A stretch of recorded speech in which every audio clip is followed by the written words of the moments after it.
Hello, chatlings! We are finally back for more Exit to Eden. I don't actually remember when our last game was, but I just watched the last 20 minutes of it, so I remember where they are in character, and that's what matters. If you can't, we were trying to discuss it and it wasn't working, but none of us remember. Don't worry, I remember. We'll go over it when we start gaming. What Zardoz? I know where everybody is. Yay! Well, I remember where everybody is. I just don't remember when we last played. Ah, that's fair too. Because I am the GM, and I have been changing medications all month, so I'm just glad I remembered to run my own game tonight. You'd think that would be weird, but that's actually inured in the history of New York City LARPing, so... Yes, once a GM was a week late for their own LARP. Anyway, this is, if you are new to the stream and there are ridiculous bonkersness, this is Exit to Eden, a world of darkness in space. We are using a hack on the Mirrors supplement that I think Onyx Path published, not White Wolf. I know I really like Onyx Path, it's just sometimes difficult to remember which publishing company is who because, well, Worlds of Darkness have no shortage of supplements. Which is awesome, but difficult when crediting writers. But I love it, so whoever published it, I thank you. So this is a combination of their Bleeding Edge Cyberpunk and also the space opera one that I forget the name of, where it is 6,000 years in the future of the New World of Darkness, or Chronicles of Darkness, depending on which edition you're using. And humanity has spread out amongst the stars. Then at some point, after forgetting where Earth that was, like you do, the Thurzaz, aka the True Fae, tried to conquer the galaxy, and all of those carefully maintained veils of all of the supernatural populations fell with a very unsatisfying thump. And it was technically the vampire's fault. But that's what happens when, you know, the entire human race is fighting Arcadian aliens, some of which used to be their friends and family. And that was about 2,000 years before tonight. And at this moment, our PCs have been heisting a fancy party of rich people in a system called Limos, which has actively been persecuting their local Supernat populations off of the planet of Lagoi, which is the main habitated planet, onto a piece of shit moon called Dysnomia.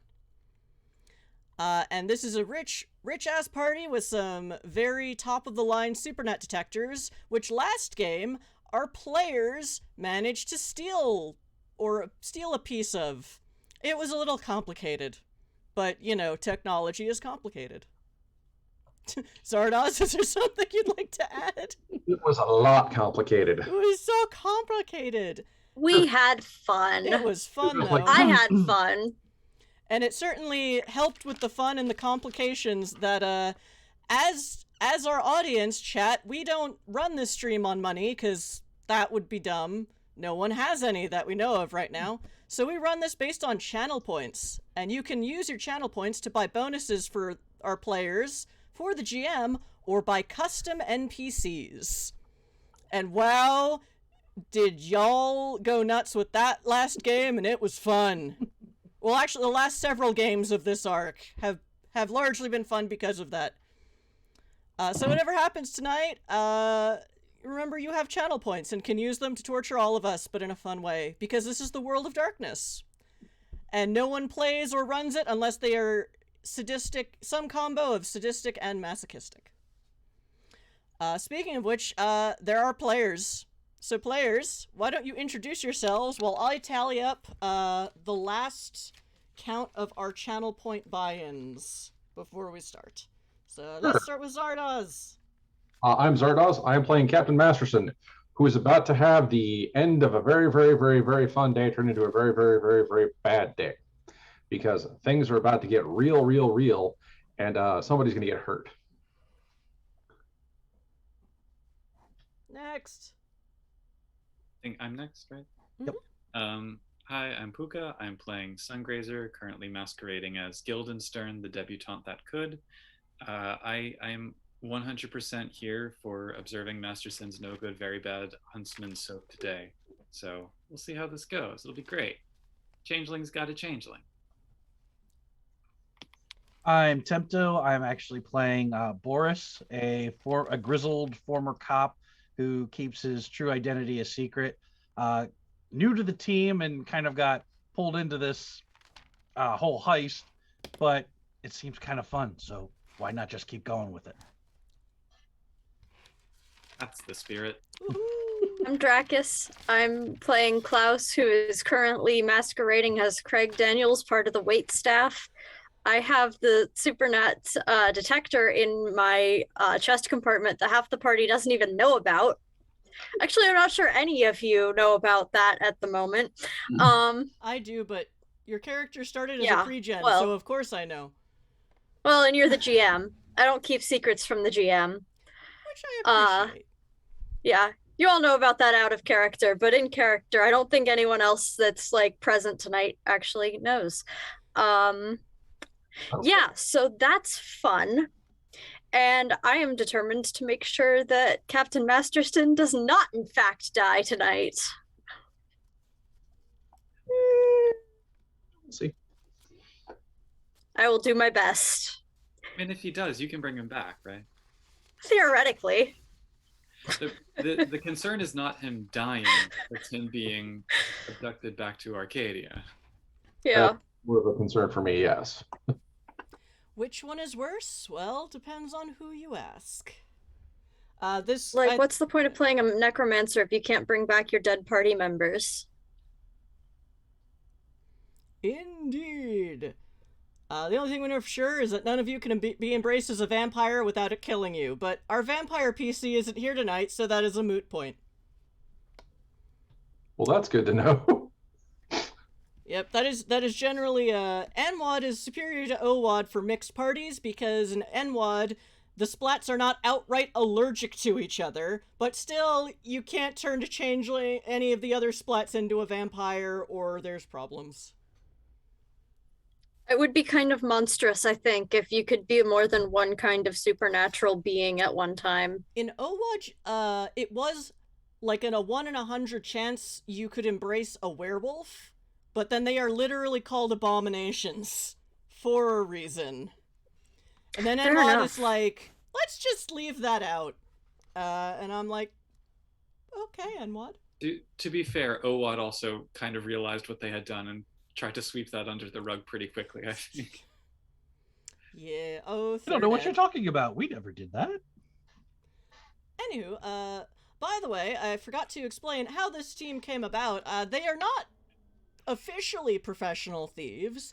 They are actually part of an underground railroad that gets Supernats out of, mean, horrible systems that hate Supernats and into nicer ones. Especially Idun, which is where they all come from. But right now they are not in Idun, which is maybe the last bastion of tolerance in the Expanse sector of space. They are in Limos, which is getting nasty. To be fair, Sungrazer is in fact a professional thief as well. Yeah, but I am sometimes. I mean, you know, Underground Railroad smuggles people rather than stuff, and Yeah. you it's need all- professionals for that. You can fit just as many cargo containers as people in that little shielded compartment. So And usually, this Underground Railroad fronts as the Karve Tourism Ltd agency. Because, well, how better to smuggle people out than pretend they're just going on vacation? But Limos is a little bit past that, so, and that's why they picked up Natasha/Boris, and if you haven't noticed, this setting is genderqueer as fuck, because I like it. Woohoo! And yeah, so, and starting our timer, because in 90 minutes, we will have a 10-minute break. A chatling was sad that we did not announce that, because they would have timed their ramen creation differently. I still am sorry for that, so I'm just gonna announce that now. Retroactive apologies for flaccid ramen. That is the word. I was very jealous of their ramen, to be honest. It sounded like really good ramen. Man, Yeah, now I'm it really craving did. ramen. And, yeah, so that break will be around 9:30-ish. Because we've been talking for a little while. But we have 4 viewers anyway, so, Typing is hard. I'm very bad at typing, apparently. So, when last we left our, so first, I will get into where we left 3 of our protagonists at the end of the, session. Masterson was in the grand ballroom of this fancy party watching an Etta J concert. Etta J being a very famous pianist, singer, jazz musician, all the forms musician from the core, who wasn't supposed to be here tonight. And let's just say Masterson is an Etta James fan. Etta J fan. Ugh. Craig was actually still in the central security hub because they had just made off with basically the server on which all of the Supernat detector stuff is uploaded and programmed and hardwired, and then the rich people just plug it in with the server with the rest of their security stuff and it integrates. But Craig has one in their hollow chest.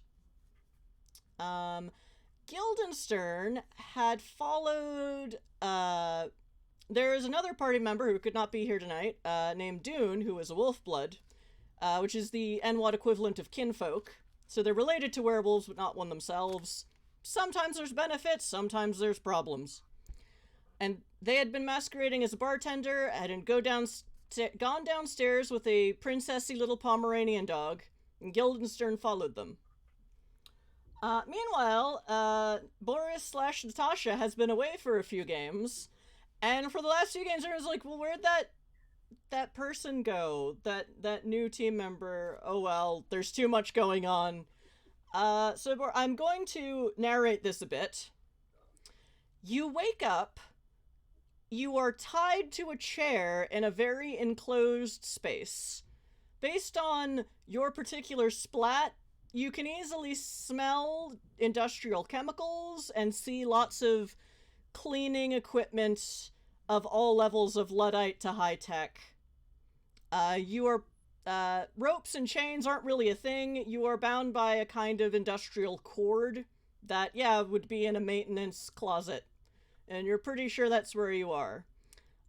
Takes me back to my rookie days. You vaguely remember following someone in a dark-colored dress as they were a fancy-dressed person was walking out of the servants' entrance out into the servants' area, and you're like, that person's not supposed to do that. And as you follow them, you think what might have happened was you got bonked on the back of the head, but given what you are, that's really hard to do. Meanwhile, you sneeze and bashing goes away, so you are waking up in this cabinet with no wound penalties, just a slight ache on the back of your noggin to suggest that is what happened. What the fuck? That's not supposed to happen! Not at all. So, yeah, what do you do? And you said this is industrial cord? Yeah, it's not impossible to get out of for you.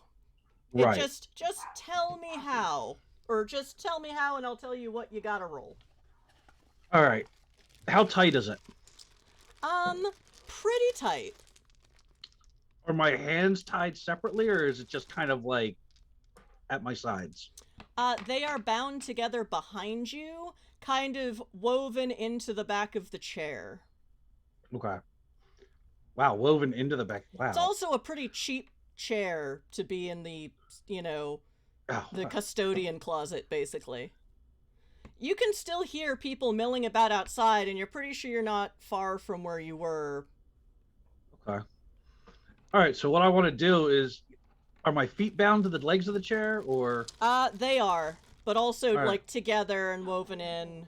Okay. I want to try and kind of lean forward, kind of into a standing position with the chair lifting off the floor. Okay. And just kind of jump backwards and kind of land on the chair and try to break it. Okay. I'm going to look at your sheet real quick. I'm gonna say that's gonna be a strength. I dare say that will be strength and brawl. Okay. Meanwhile, there's a thing you can do, especially in it's not that tight of a space. There's a thing you can do to increase some of your stats. If you feel like doing that. Not quite yet. Okay, so Figure I'll try this first just in case. That's fair.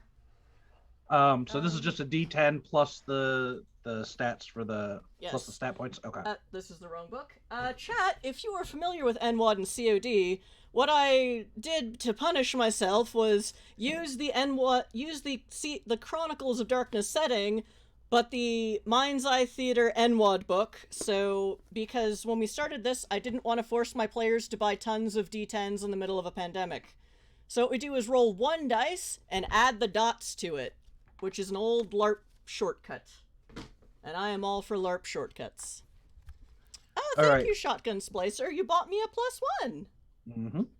All right, and that is Oh, a 10. That's a 10 total after all the additions.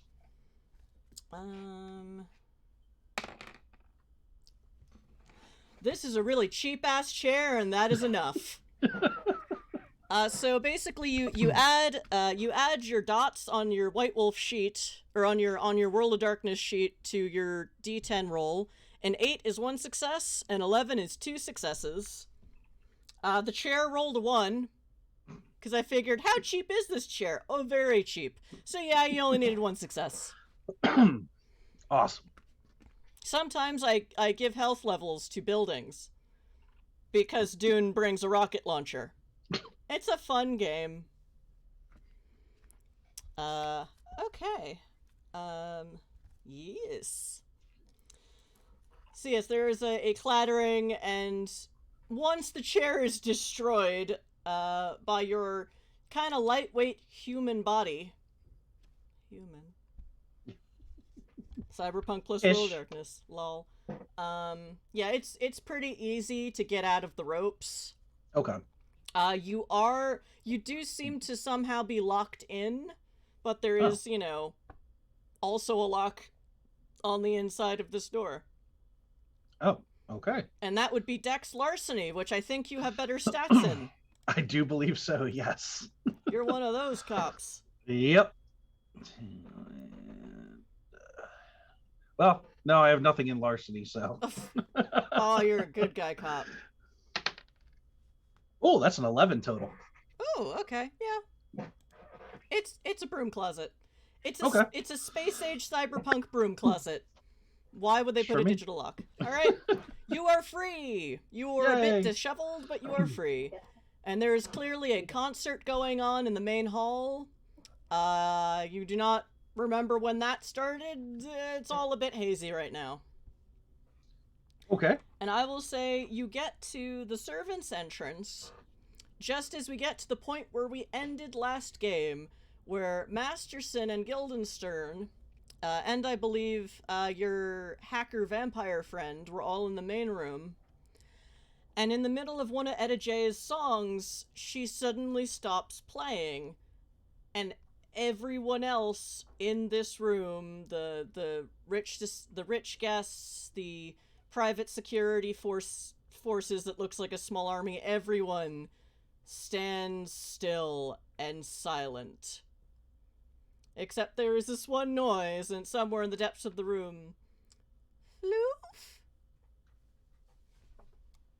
As one of you sort of made a friend that could maybe see Supernats because of NPC buy-in, plus fun things that are already in this setting that I stole from another gaming organization. I think friend is a very strong term in that sentence. Well, I mean... Lufa's baby, though. It's true. I do have a cute sees desire. A fluffy ferret-like creature that's also bright teal to match its owner's dress. There should be a word for that when you have like the desire to steal something cute and floofy, like a single noun to describe that state of mind. Let's invent one. Yeah. Which I won't During the remember break. because I'm busy. I'll get on that during the break. Woohoo! I'm all for gamers making up their own game-related terms and not stealing them from the improv scene. Hashtag bitter. Anyway, yeah, so... Boris, this seems strange. You're not really sure what's going on. And then, you and the people in this room definitely get a sense of all of the herd's eyes turning on Masterson and Guildenstern. Everyone... Yes? Sorry, am I actually still in the room? Or no, you are not in the room. I'm not in the room. Yeah. So, Masterson, you and Petruchio are in the room, because I don't remember... This is my own fault for making a cyberpunk game, so all my player characters have 8 bajillion aliases. It's my own I'm fault. not sure what Petruchio's aliases tonight, but that guy over there. Yeah. Vampire hacker, who is not the vampire you're looking for.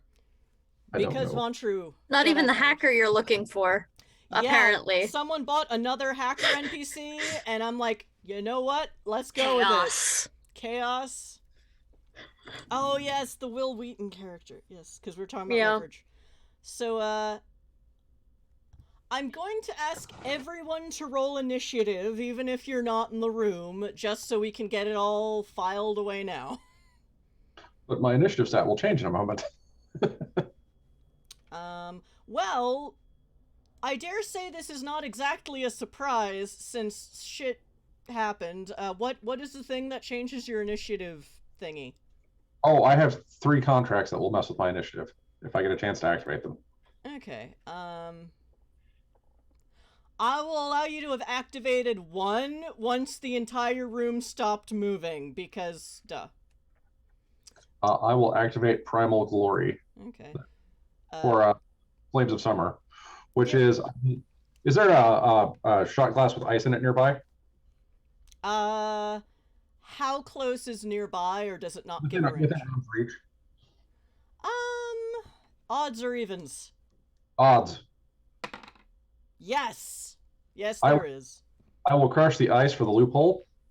Okay, you grab someone's glass because no one's moving, and this party goer does not even flinch. Correct. And that will add 2 to all of my physical stats. Oh, nice. All right.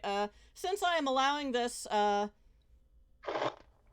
will allow each of you to activate a thing. Remember, the Supernat detectors are on now. Well, although Masterson already put up the thingamajig. I have gigged the system for me. I can't see any of the rest of you to protect you from it. Yeah. Sorry. Question. Yes. Are the people in the control room also frozen? They are indeed frozen. Guildenstern, Dune is also frozen. Oh, shit. Sorry, Dune. Yeah. I think I had already activated Light Shy. Yeah, you were already invisible. Yeah. So I think I'm gonna stick with that for now until I know more about what's going on. Okay. Craig, you notice the weirdness. Do you activate anything before we roll initiative? I want to not activate anything, but I want to go unplug the Supernat detector that they just plugged in. Okay, we can say that's your first action. Okay. When we start initiative, because that's gonna be a little bit more complicated, ironically, than casting a mage spell. Yeah. Because you found ways to bullshit your way through mage spells with your the equivalent of somatic components, but it's like that was a whole thing. That took like 90 minutes of roleplay. I do have 3 dots in computer, and I did just kind of watch them install this thing, so that fingers crossed, I think I have a basis to be able to do this. Okay, but we'll make that your first action. All right. When we're Boris, is there anything you would like to do or initiate? I don't think so because I have no idea what's going on. Well, that's fair. Just gotta prepare to possibly move if I have to. Dracus, Hmm. instead of complicatedly figuring out how to wiggly finger the computer into non-existence, you could just cast shove and knock it off the table. I mean, yeah, I It's- was going to physically just unplug it. Yeah, it's pretty not much. actually on a table. It's basically Yeah. a big bank with a bunch of bricks in it. It's Yeah. yeah. Use your tiny mage hands and pull it down. I don't know. Put it in your That- chest compartment, which we don't I'll know steal about. 2 of these things. I'm trying to. I think telekinesis is technically forces. It is. Alas. I mean, you could use matter and melt the whole thing into slag, but I don't remember if you have that much matter. Anyway, so you think about that. Whether you want to do it mechanically or magically, but everyone, roll initiative, please. I also just want to ask, are our phones or other technological methods of communicating working? Has anyone said anything? Because if I'm already invisible, what I would want to do for my little preliminary action is just like text Masterson and be like, what's going on up there? Okay, that does work. Masterson, everyone goes stark still. Guildenstern texts WTF. And then everyone turns on you. Everyone roll initiative. And Do 10s explode on initiative? I'm gonna say yes. Okay. Because you're gonna need it. At least today, the answer is yes. I'm at 19 then. Woohoo! I'm at 18.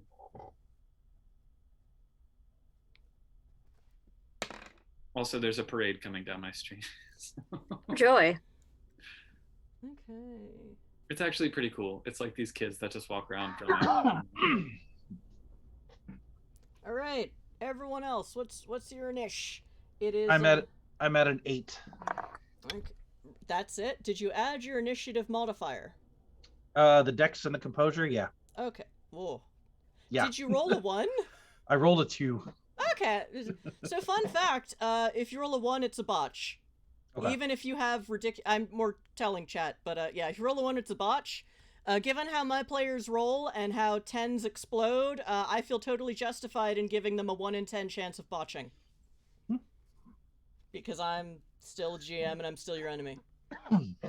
I have a 17 when it comes up. Okay. And Craig Daniel, Klaus is 19. So great.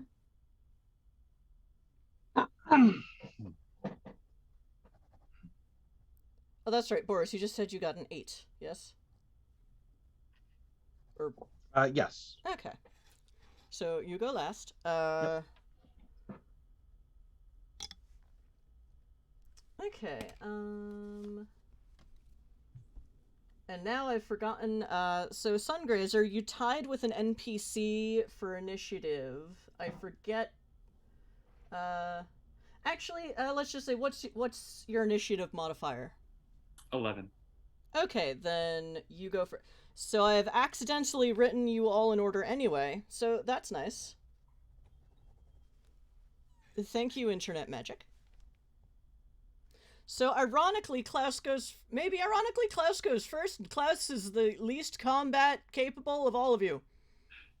Yeah, but I'm not in the room with this thing, and I'm going to spend my time trying to turn off the Supernat detectors. Okay. So, alright, then let's do that. Roll me some... So are you going to do this, mundanely, or are you going to try and magic it? I'm gonna try mundanely first. If I, fail or get frustrated, then I'm gonna just melt the thing, but, I'm Okay. thinking a computer's roll of So- some sort.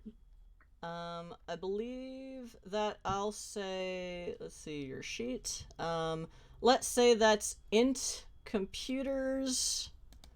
Right. Let me see if you have... did you happen to take any computer skill specs since I last looked since I gave you all that No. XP? Okay. Still got a good deal of XP to spend, and I haven't had time to spend it. Yeah, no problem. So that will be an 11, so 2 successes. To just try to unplug this thing I just watched them plug in. Okay.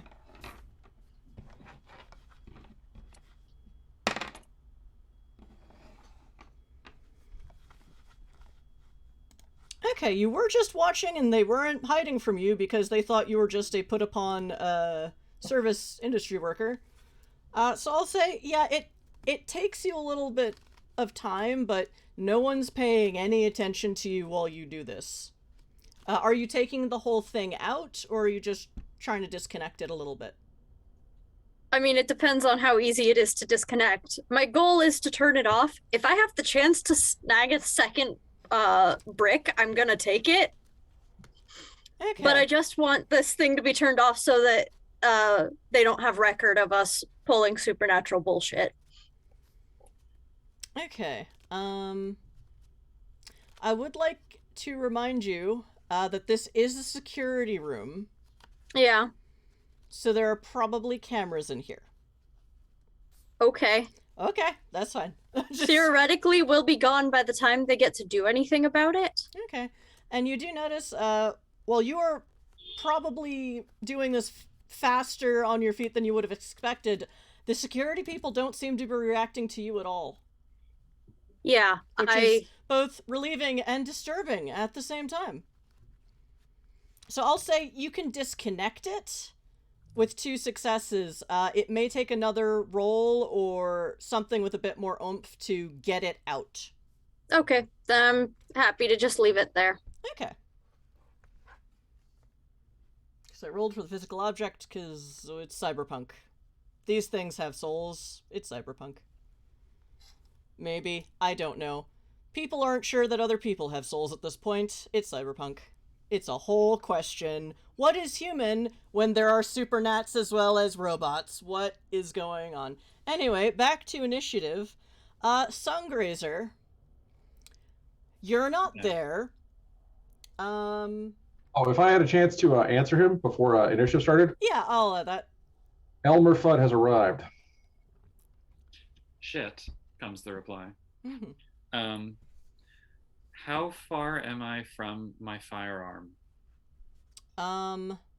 Significantly further than you are from Masterson. Actually, not that, but you're kind of out of the way.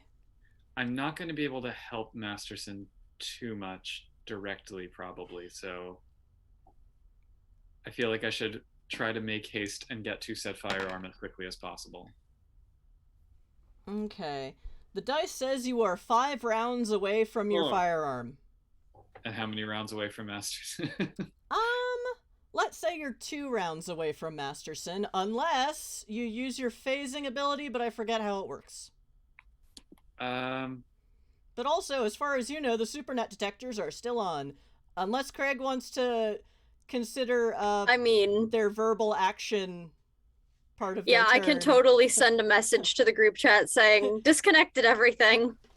Again. Okay, well, that's handy. Yeah. So, yeah. That's fair. Detectors are off.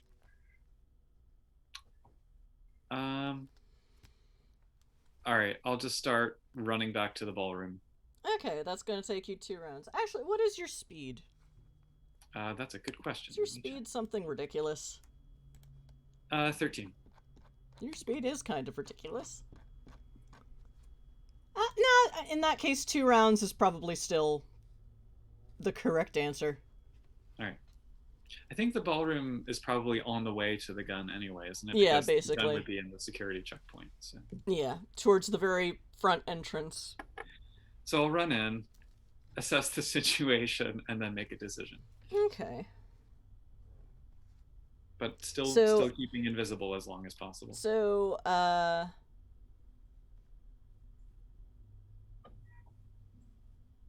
actually, how do dash actions work in D&D? You can double it if you're not doing anything else?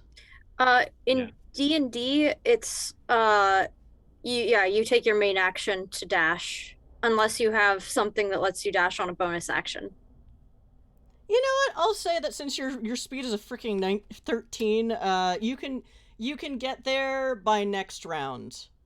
All right. At least to the ballroom. But getting to your gun and then getting it out of security and then that's more complicated. Yeah. But also you have magic, and magic is allowed now. And the guards have guns, don't they? You're pretty sure they do. Yeah. Which brings us to the next point of initiative, which is all of the security thugs. Technically, Masterson, every human in the room is starting to attack you and Petruchio. It's just that the rich people are so bad at attacking that I'm not even putting them in initiative order, and instead they will count as a negative modifier of terrain if it comes up. So just letting everyone know. Mass of grappling, groping socialites is a negative terrain modifier. Feel free to get around it however you want.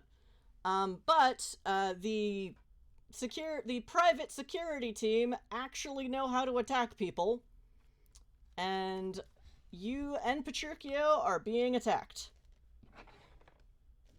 Or at least you are. I don't remember how close Petruchio is to you in this room. I think Petruchio is hiding behind a pillar. Oh, okay, then, yeah. Okay, so pick up my bad guy dice. And bringing up my own combat rules again. Okay, initiative. Okay. So, what is your defense plus armor?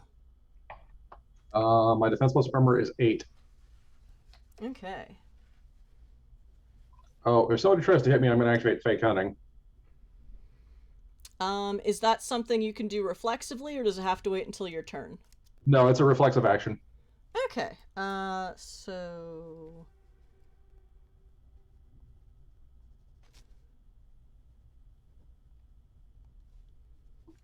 Okay.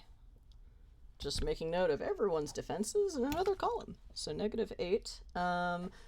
So I'm still gonna roll for their... It is...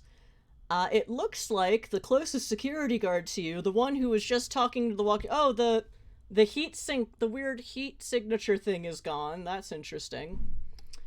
She now goes to slug you. That's unfortunate for her. Yes, I'm sure it is. Strength plus brawl is...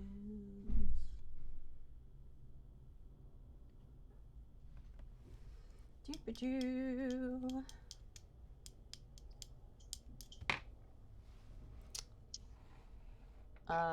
They roll a... Oh, and -8.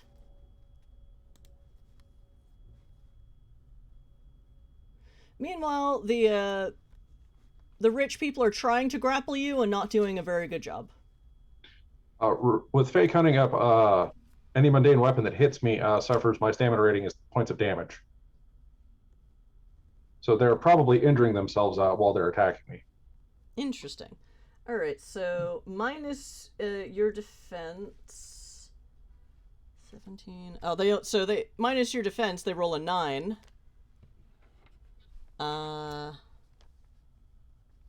So explain to me again what Fake Hunting does now that my brain is focusing on the right place. Fake Hunting. I apply my defense to firearm attacks and never lose my defense even if surprised or distracted.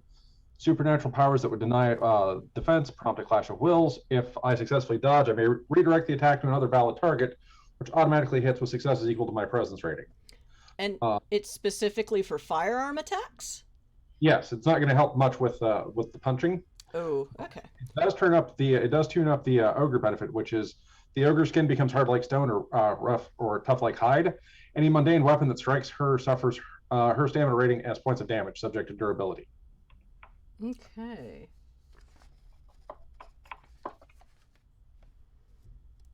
So what was that? What is your points of damage? So what is that number? My points of damage currently is 4. Okay, and that's every time someone strikes you with Yes. something. Okay. Yes. They or whatever weapon they're using takes that damage. Okay. So you don't take any damage, instead the weapon you're being pummeled with does. No, I still think I take damage. Okay. Interesting. If they manage to get through my armor. All right. Is it well, your armor was included in your defense. Yes, but I also have armor that reduces damage. Okay, is that by second ed rules or first ed rules? That's by what the Changeling Lost book says. Okay. What page is it? Let me take a look. My armor? Well, what page does this the ogre thing come up on? Fake hunting is on page 140. All right, let me take a look real quick. But no, I have my armor from my mantle. Okay. But you included that in your defense, right? Yes. Yeah. I haven't had a chance to activate the other problem. Mm-hmm. But, you know, your turn is next, so this will become more and more futile as the combat continues. I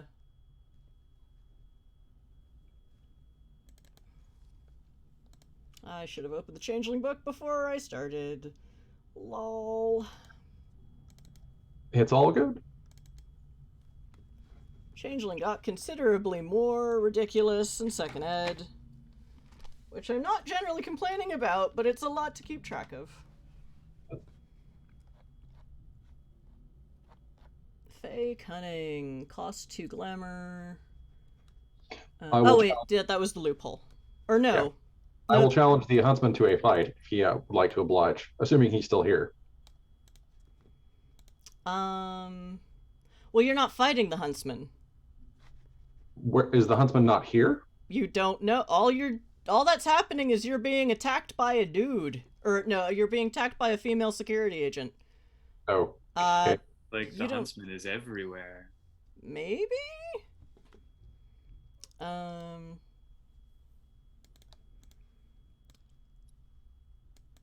I'll just put the 2 glamour and call it a day.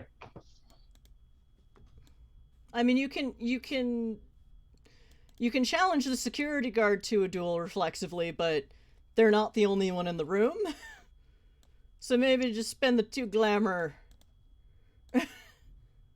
Yep. Glamour checked. Yeah. Ogre skin.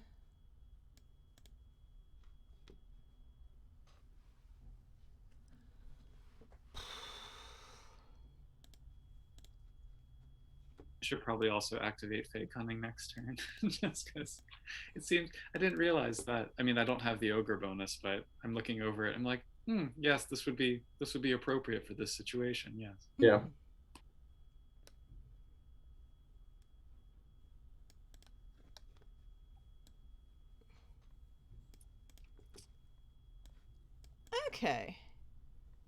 Okay, so this lady security agent still does so that's a 9, so you take 1 lethal of damage.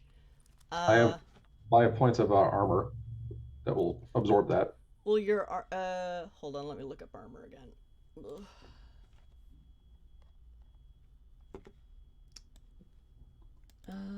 Damage limits.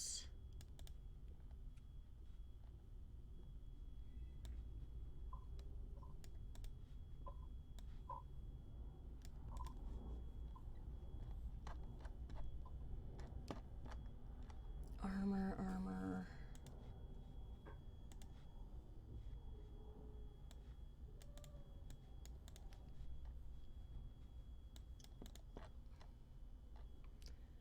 Okay, fine. She only, you do get a sense that she is hitting harder than you expected someone with their bare hand to hit you. But yeah, she does, what is your armor rating again? 5 and 5. Alright. So, yeah. So, this one security guard, I guess takes... Does it specify if it's bashing or lethal damage? It does not, so I would assume it's bashing. Okay, so she takes 4 bashing.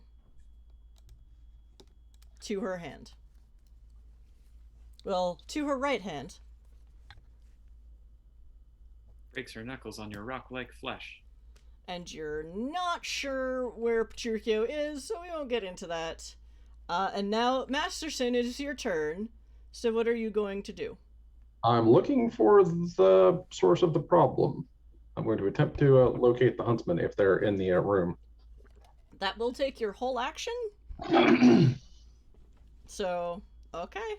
Good for that. What would you like me to roll? This would be...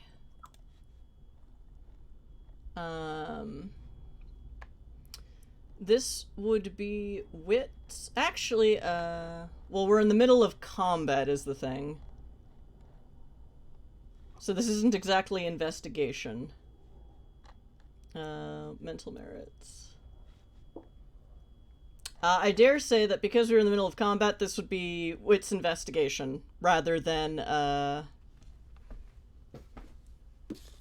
thing that Josh pointed out before. The wits composure to perceive things. Let me double check that.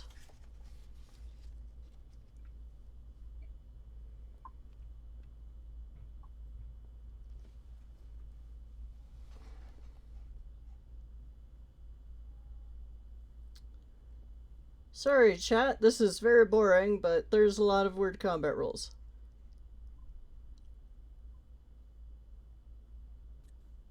You could have a philosophical discussion on the side as you search for things. Ooh. Do cyborgs dream of electric humans? Okay, I'm gonna say you are going to do wits composure, but at a 4-point penalty because a whole bunch of annoying aristocrats are trying to kill you and failing. Okay. So the whole room is moving and suddenly very loud. Okay. And yeah, so not impossible, but you do have a penalty. You do have PCs. You have a pool of 19 plus ones. Please declare them before you roll. I'm going to spend one of those. Okay. Neat.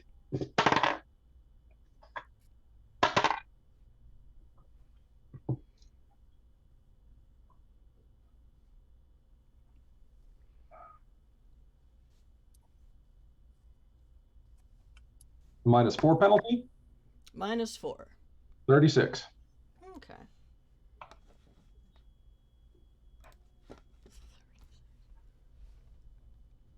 Write that down because my brain will forget it in 2 seconds. And NPCs. See, this is why I don't feel bad about giving them a 1 in 10 chance of botching.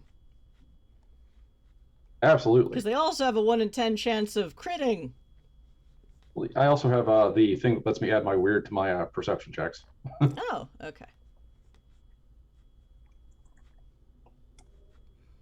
You all can send some of your crit magic my way. I still have yet to like truly crit anything. So.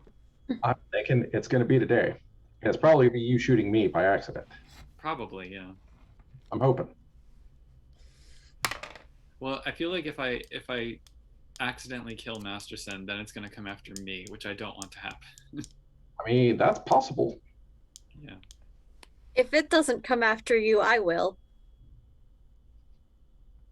And that's what friends are for. Mm-hmm. Friendship is magic. Literally. You have a necromancer on your tail now.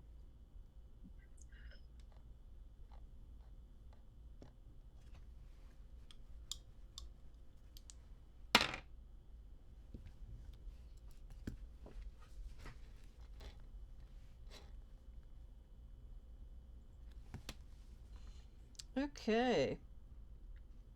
The huntsman rolls a 38. Oh, that's Do annoying. not see the... Well, you're not sure. the huntsman, when you met them, was relatively humanoid looking, and you're in a room full of humanoids that are all being quite obnoxious. Hmm.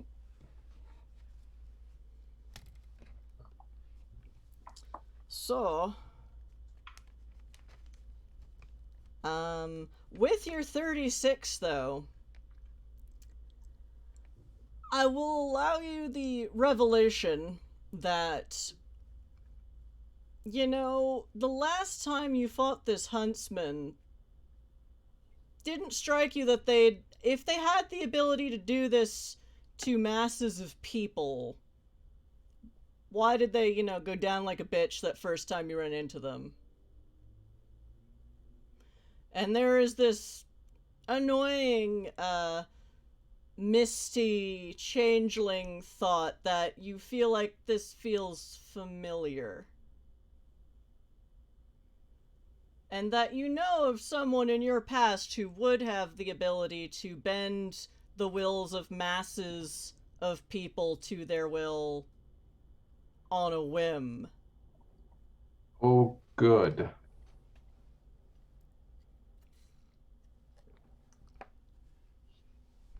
And we'll just leave it at that. You're a changeling, you know what this means. Yeah, it's gonna be a great day in a minute. Woohoo! Alright. Is there anything you would like to tell the party on the group text? Or on the group chat?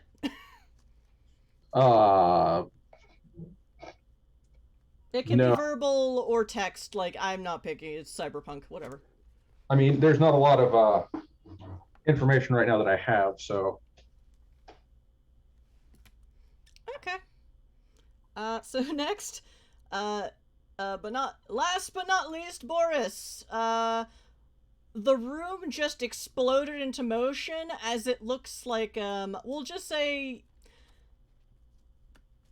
they all seem to be massing towards one target, kind of on the other side of the room from you. Or do I get the sense of who that target is?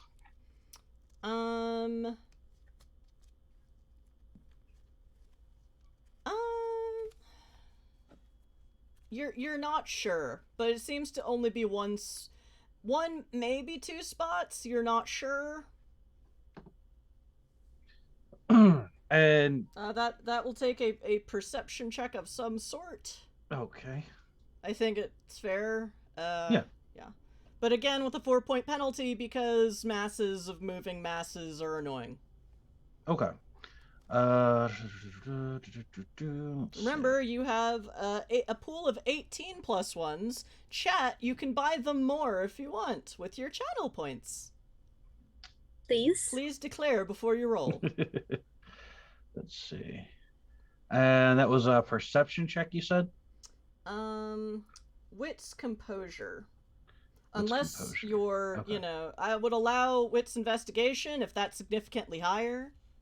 No, it would be the same. Yeah. So, yeah, let's just do a wits composure, and we will use a +1 on that. Okay. I mean, unless you have any abilities that enhance those rolls, which I totally forget because you haven't been here in a while, and I forget what's on your sheet, even though it's right in front of me. Let me take a look.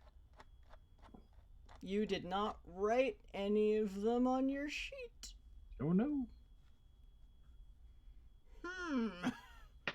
Oh, still working on the system here, so it's okay. So that is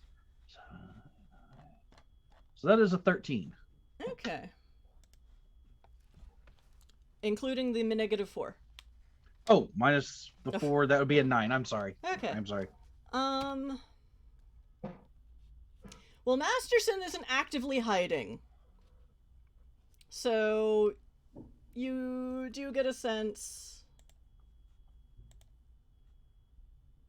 You do recognize the one dude in the room who isn't attacking anyone. And you do recognize them. Okay. And it kind of looks like they're going towards him? Yeah, but it doesn't look like... It looks like despite this mass of people trying to attack him, he doesn't look that injured. So... some of the people you work with are a lot tougher than they look. Yeah, but I'm still concerned because a mass of people can do a lot of damage over a short time. So, yeah. how far away are they? I will say, you can... Boris, show me your sheet. Let me look at your speed.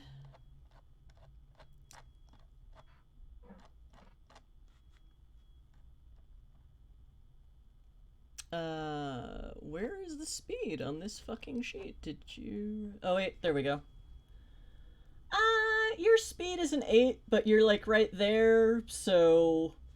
I'll say you can close the distance within the round. Okay. But you won't be able to really defend him until next round, but then, like, you don't seem to have any abilities on your sheet that help you with that. That's fine for now. We'll work on that between games. There is one thing I will allow you to do while you're running, but I don't know if you want to do that. That thing that, you know, increases all of your physical stats. Yeah, again, not willing to do that just yet. Okay. Gotta find the right time for that. Okay. I was confused, and then I remembered. Yeah, I don't remember if Tempto told y'all add a character, so I'm trying to be coy. I feel like that's going to be my memoir title. I Trying was to be coy. confused, but then I remembered. Mine too. Yay, brain fog.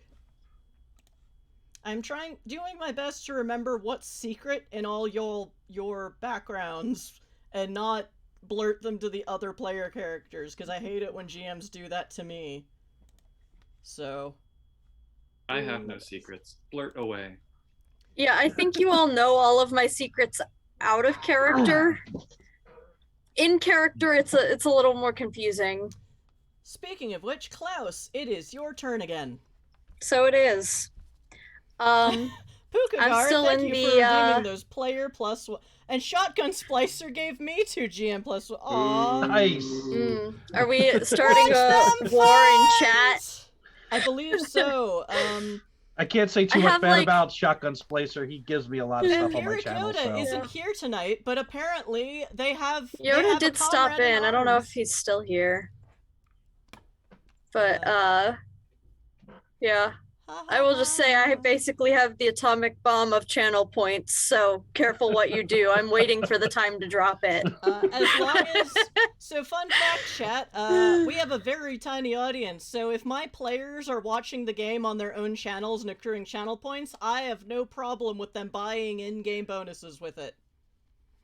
If we ever, you know, end up with a large following, that may change, but for right now, I am cool with this. And yes, GMs do need all the extra support. Thank Can you, we do Shotgun like Splicer. hugs though instead of +1s to support the GMs? Send love, not die bonuses.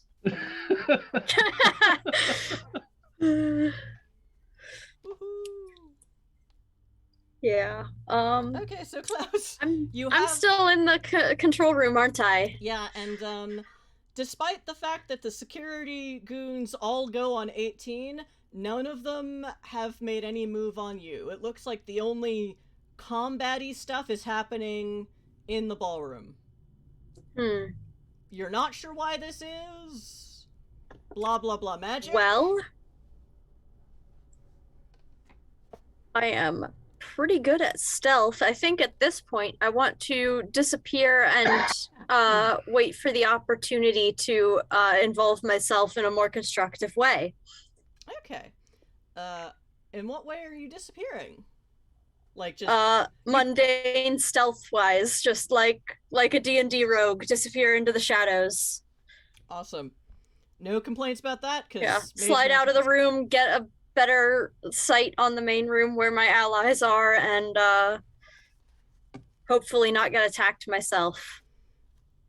Okay. I dare say you don't really... Okay, so like I said, the human, the meatware is frozen. You're not sure about all of the hardware, software. So you will be stealthing versus the security system.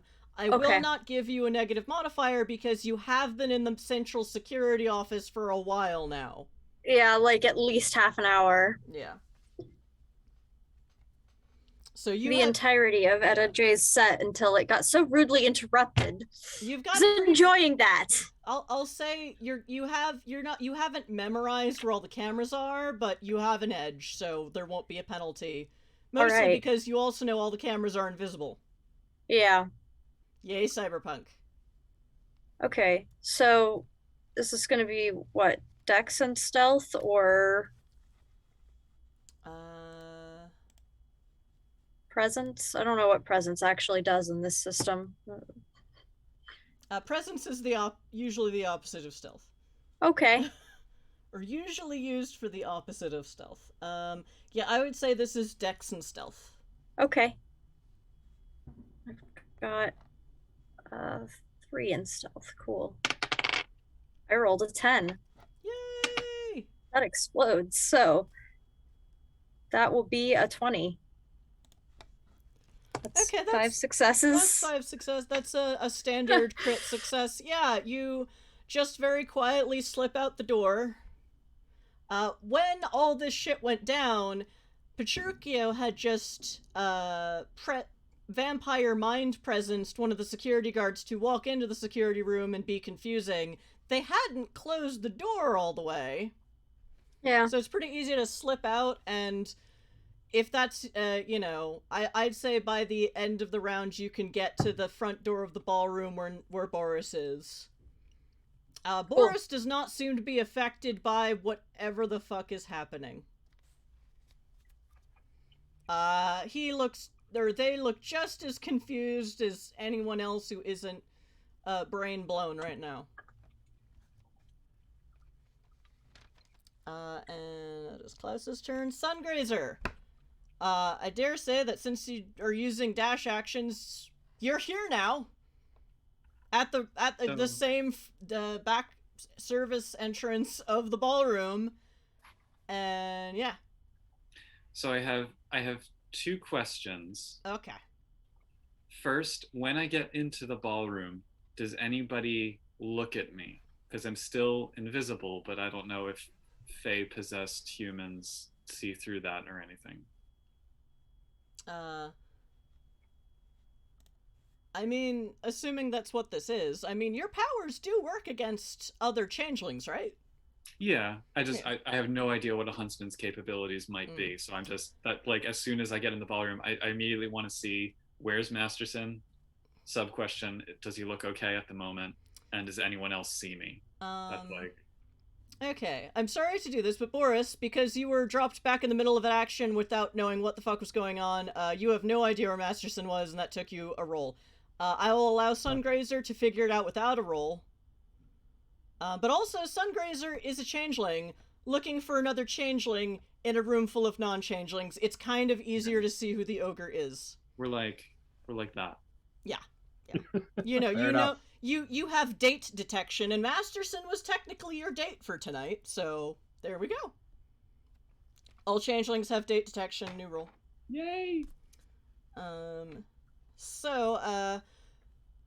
Without making you roll, I will give you that. Yes, you can see where Masterson is being attacked by the entire room. Okay. So far, he looks okay, which may or may not be a surprise to you. I don't know. Ultimately, like I said, he is the yuppies are trying to grab or kill or something, but they're not doing a very good job. Because of that, you're not sure by walking through the room you can get to him does this invisibility power work the same way as obfuscate, where if you interact, it breaks? Not exactly. It's aggressive actions specifically. Okay. So if I made to get to him as though I were also trying to dogpile on, I think they would just ignore me. Okay. So at the very least, if you don't attack them, they won't see you. Right. Okay.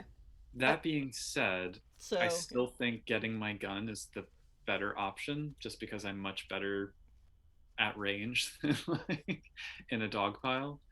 that If said, there are a lot of targets in this room. But yeah, if you want to go get your gun, that's gonna take I will say 2 more rounds. if are there any other guns much closer and easy to grab? You're very sure that all of the private security is armed. Mm-hmm. Getting the gun away from them will be a brawl action, and that will break your Fey-fuscate. Right. So, what is my brawl stat? Let's see. Not great.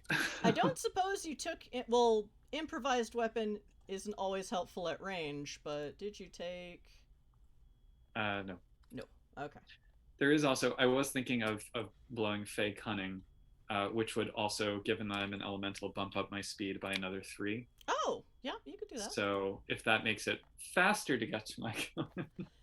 If you're gonna do that, again, there's no one really for you to declare a duel with, so you'd have to blow 2 glamour. But yeah, I'd say that you by next round you can do the rolls to get your shit. 2 other random sub-questions. Okay. These actions that I'm taking, can I count them as subverting the true Fae or something from Fairy, because I get a bonus on my contracts when I do that?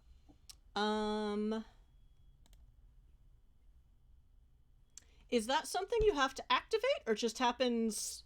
It's my mantle. Okay. Can you point me to the page number of that in the Changeling book? I am sorry again to ask for citations, but like honestly, I keep trying to search the PDF, and this PDF does not like being searched. I dig it. It is very annoying. All right, hang on. I'm almost there. And I am not annoyed at the players. I am annoyed at the PDF. This is not the players' fault. All right, 118. Okay. I'm sorry, 119. 119. No, I was right. 118. Okay. Whew. It's 118 page 119 in the PDF I have. Indeed. Yes. Understood. So autumn mantle 3. Yes. I forget. Are you Autumn or are you the spacey equivalent? You're the Nebula. Nebula. Yeah. Okay. Because it's space. There's new courts. Yay! But the old ones didn't stop existing because, you know, why wouldn't there be autumn in the future? Some planet has to have autumn. One planet must have a permanent autumn. It's awesome. And... Okay, reduce glamour... And what is your mantle again? 3. 3. Reduce glamour cost.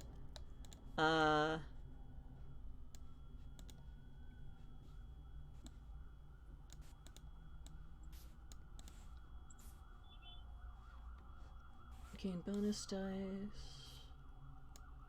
You know what? I'll say that this is something that you don't have to make happen, because you being Autumn Court, so this is effectively a clue. It costs less than you expect for this mantle to happen, because 2 glamour is kind of expensive. It is. You only That's why I asked. You only spend 1 and it works, and you're like, oh fuck. Yeah. So, well, and Masterson texted, and I think that clued me in. Yeah. The other random question I have is, are there any leaves in the room? Leaves? Yeah, like on plants, potted plants, etc. Just evens or odds? Odds, I guess. No one is where you don't see any potted plants in the room. Sadly, I rolled evens because you said odds. Okay. Oh, I see. All right. Yeah. So there is someone who's wearing a dress that looks like it's made from a living tree, but if you try with your that's not a tree. It's a fake, non-alive tree, and you are disappointed. Okay. But I figured disappointed. Even odds. Is someone wearing a dress made out of a living plant? Nope. No problem. Just curious. Give it a minute. I bet you by the end of my action there will be plants in the room. That works too. But you did spend your action casting a cantrip, not a contract. Yeah, it is reflexive, the contract, but I'm also zooming towards the gun room. Yeah, you're yeah. You are focused. And Next. because the throng is thronging towards Masterson, it's not that difficult to skirt the edge of the room. without just, being noticed. Yeah, and just not engage the swarm. Yeah. The swarm and the yuppie terrain. I'm gonna storm back in like a sudden autumn gale. Woohoo!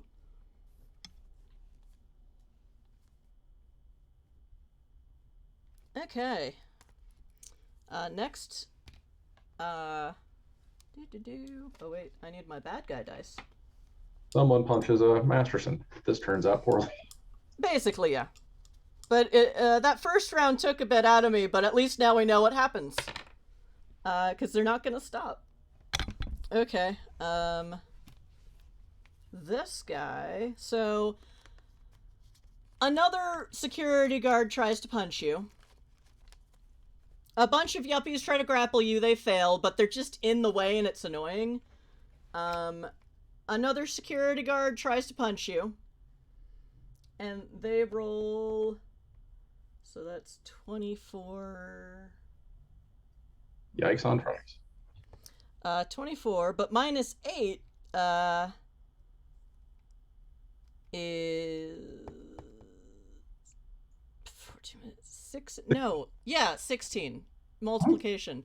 Math. This is why I run a role-playing game and not a yeah. I do like running combat once in a while, but my brain was maybe not optimized for that today. Whoops. But this is a plot kit I wrote like 3 months ago at this point, and yeah.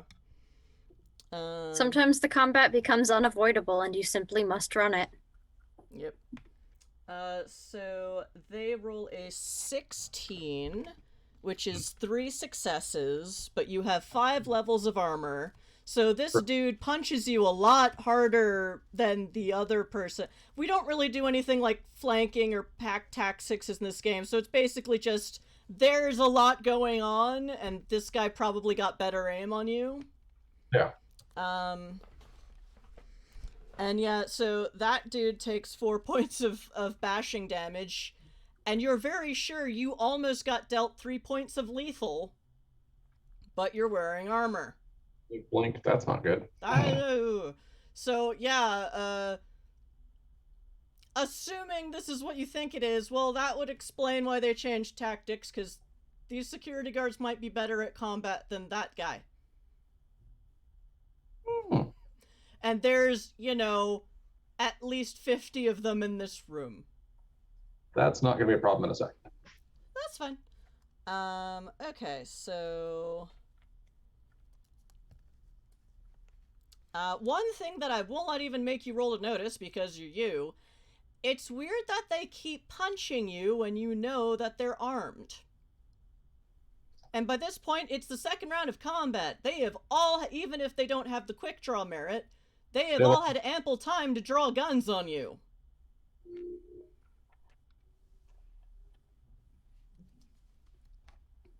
And that's not right. You're not exactly upset about it, but that's not right. Okay. Is there anything, Oh wait, no. That was security search. Now it is your turn. What are you going to do? I'm going to reach into my coat pocket and pull out my 3 little pieces of hedge thorn and toss them and activate brambles and thorns. Awesome. You activate the briar patch. Okay. Anything within 5 yards, a 5-yard radius of me is immobilized, and they take a penalty to actually come at me. They take a -4 penalty to their strength athletics checks to try and get through. Okay. What page number is that again? Brambles and Thorns. Thorns and Brambles is on page 141. Fantastic. I think Sun Grader's is doing a Mr. Burns. Excellent. Excellent. Thorns and Brambles. Excellent. Yeah, everybody gets the immobilized tilt. Smithers, fetch me the hedge thorns.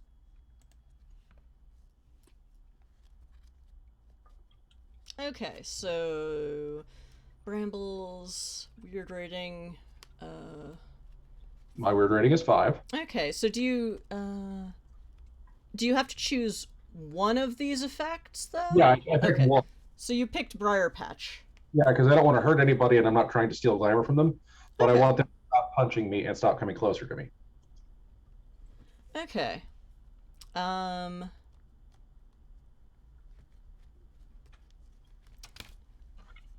Okay, so what I'm gonna say is that, this does not negate the terrain modifier that is the Field of Yuppies. However, yeah, the security guards can't punch you anymore. Or will have negative modifiers to trying to punch you. Because you effectively stacked a terrain problem on top of a terrain problem. And then I will call out into the room. All right, you big giant coward, if you actually want to do this, show your face. Get your teeth punched in. Okay. Great, Players, great. you Great all done. heard that. Oh, good. Oh, good. Masterson's still alive. Looking around for wherever this guy is inevitably, hopefully, going to pop out from. Okay. Well, it's not your turn yet, so you can keep an eye out. But that will be Yeah. will be next turn. You big giant nerd, show yourself. I didn't think you were the king of cowards. Okay. Just imagining trying not to lose it from my hiding spot and like draw attention to myself because I'm cackling. There is a giggling mage in the corner. A giggling Moros. That's never good. Let me take... Boris, you are on deck. Think of what you want to do while I review this cantrip, or this contract, to see how it affects all the things. Blah, blah, blah, blah, blah. Uses contract within the hedge. You're not in the hedge. Brambles grow. Yours are... And I have the other benefit for it, which is on the next page. Ah, thank you. Because I wouldn't have picked up that it was on the next page immediately, because my brain is broken today. Oh, that's okay. Basically, it just decrease. They gave it a penalty that reflexive roll equal to my strength score, which is 4.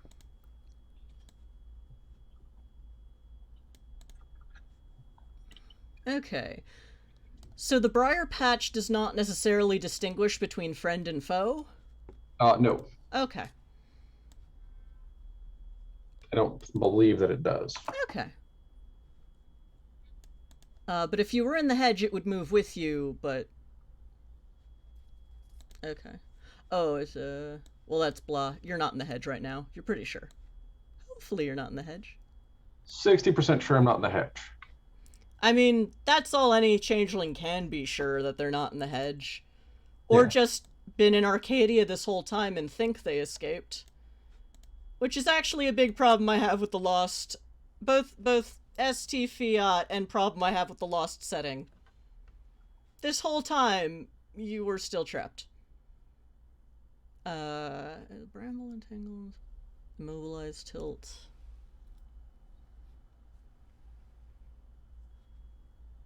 Okay, and they have a durability of 5.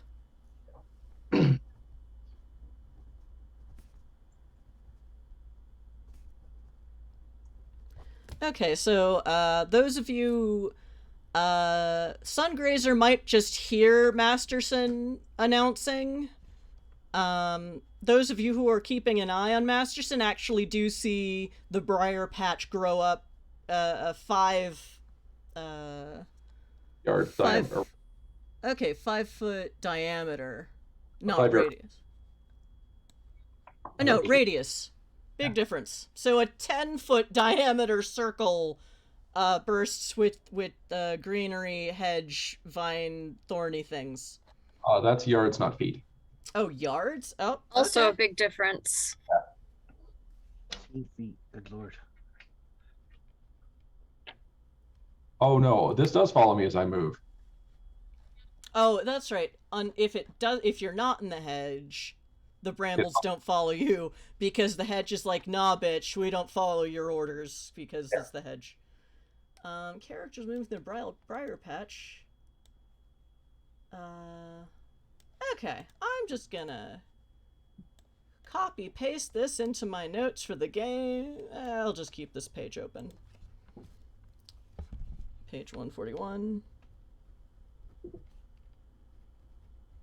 All right, Boris. What do you do?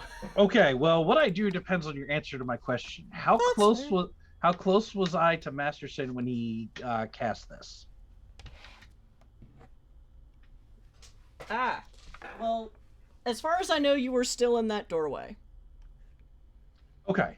So we kind of let's... retcon that. That's fine. That's okay. Oh, were you not in the doorway? I'm sorry. No, because I had run towards him. Oh, you run towards him? Okay. Yeah, I had done that. What is your speed? My speed was 8. Okay, and all you did was run, so you doubled your speed, so that's 16 feet. I believe that means you're 16 feet closer to Masterson. But no one seems to be attacking you thus far. Okay. But there is that the terrain is annoying. Okay. So I'm not in the briar patch, or I am in the briars. Masterson, how far were you from the stage? I was standing in front of the stage. Okay, he's far. Okay. Very. Cool. This place is the length of a football field. Okay. While I move towards him, do I see anything out of the ordinary other than the crowd of people trying to go at him and everybody else is kind of frozen? That will again be for you, that would be wits composure or wits investigation at a 4-point penalty because loud. Right. Okay. And now there's also a very distracting briar patch, but mostly just this loud and people and yuppie and people trying to attack you and failing. So that's an 11. Okay. Bring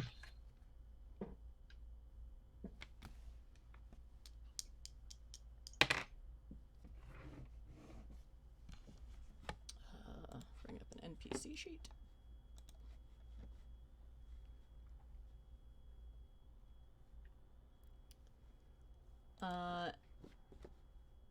They have, something has rolled a 15 on, yep, sorry, brah. Okay, that's fine. Then I will But you're very sure this isn't natural. Yeah. So I'm going to keep moving towards Masterson to try and give him a hand, while keeping an eye out to see if anything catches my eye. Okay. So I'll do another 16 feet towards him. Okay.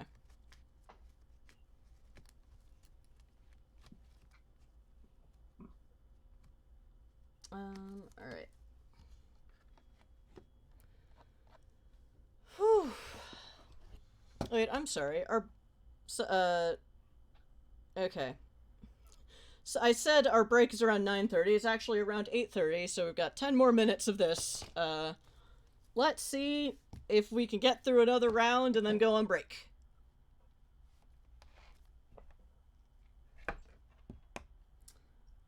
Okay. Starting with Klaus. Okay. Out of curiosity, I might have skipped ahead of Klaus. If that's... Does initiative change in the middle of combat rounds? Yeah, that's what I'm wondering. Can we say no just so I don't have to rewrite the list? All good. Whew. Also, luckily no one's bought any NPCs to insert into combat. Because that is also the only point at which I will allow a yuppie to try and attack you personally as if they are a purchased NPC. For now, forwards. Good to know. All the NPCs purchased to this point are part of the throng. So, yeah. Put that in your pipe and smoke it thoughtfully, chat. Or just keep buying me +1s. Or buy them +1s. That's okay. So, I assume that the actual guy who's causing all of this hasn't come out of hiding yet. Correct? Not that you're aware of yet. Did you do any of the same what the fuck is going on investigation rolls that Master or Natasha just did? No. Yeah, so thus far there doesn't seem to be a clear point of origin of this problem. There is a point of focus. The problem is definitely focusing on Masterson. You're pretty sure he didn't start it. Okay. Is Masterson looking all right health-wise? He's still standing. It looks like it looks like a couple of security guards have tried to punch him and hurt themselves more than they hurt him. Okay. But they are hitting hard. Harder than, and I'll give you this, harder than a standard template human would, unless they had plugins. And there are a lot, your experience is more the medical side, but you have worked on plenty of people with combat-related plugins. I think actually Dune has them, but... I think so. So, yeah. Okay. I think, Fate, you are just inserted Shaggy as a custom NPC. Aw, it's my Tabaxi Barbarian. But not a Tabaxi, because no other Supernats in this room. Or, well... I mean, it's... I'm not gonna... There's definitely something supernatural going on. But this NPC is not a Supernat. Okay. Okay. I think I'm going to mess with magic a little bit here, and I'm sorry because I'm probably going to need help figuring out exactly what I'm adding together. But I want to sort of do the opposite of the withering spell on 133 and bolster Masterson. Interesting. Let me bring up the mage book. What was the page again? 133. Yay, citations! I've been looking a little bit while other people are taking turns because I can keep track of what's going on and read a little bit. Probably better than I can, and that's very sad. I'm trying to do that and not doing so well.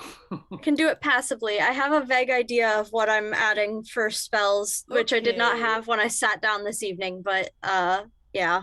So the problem with that logic is that Withering Death is death magic, yes? Yeah. What the opposite of that would be life magic. Do you have life 4? No, I do not. Yeah, unfortunately. Okay. However, given that you're a Moros, what is your matter? 3. I would say if there's something material that you want to do this to, okay, so I could probably bolster something that Masterson is wearing to be more armor-like then. Let me check back in the matter. Oh, that would be after death because they're weirdly alphabetical. Yeah. Blah blah blah matter. No, space is too far. Okay. Oh, so much space magic. Ugh. Yeah, I haven't noted down the page that the matter section starts on. I should. Okay. Disciple of Matter. Hey, look at that. The bot was only 40 minutes late today. Oh, well, that's the same as it was last week, so yep.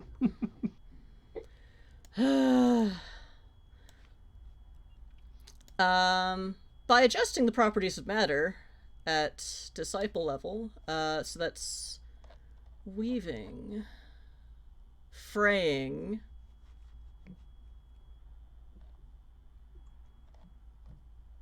I do think I read something that is along these lines. Yeah, I just don't remember it.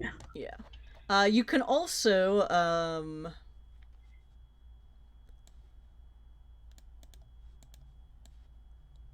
okay, yeah. Look at, Aegis on page 156.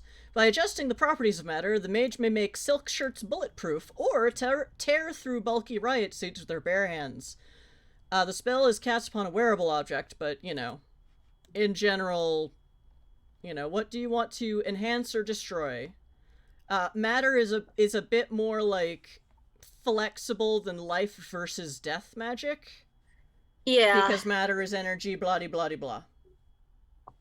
Yeah. Mage the Awakening is annoying. It's weird. Mage stuff is always weird. And I think I just want to make Masterson's shirt a little more resistant to hitting. Okay, so basically, you want to add an additional point of armor to Masterson. Okay. Well, Yeah. We'll just say that's what you're doing, because I don't want to read more mage stuff right now. That's fair. We're in the middle of gaming. Yeah. Oh, alter integrity is the next one. Strengthen or weaken material. So add durability, and we'll just say the effect is one more point of matter of well, one or more points of armor depending on how high you roll. Yeah. Okay. So that's gonna be a D10 plus 3 for matter and 3 for gnosis, because it is a ruling arcana. Let me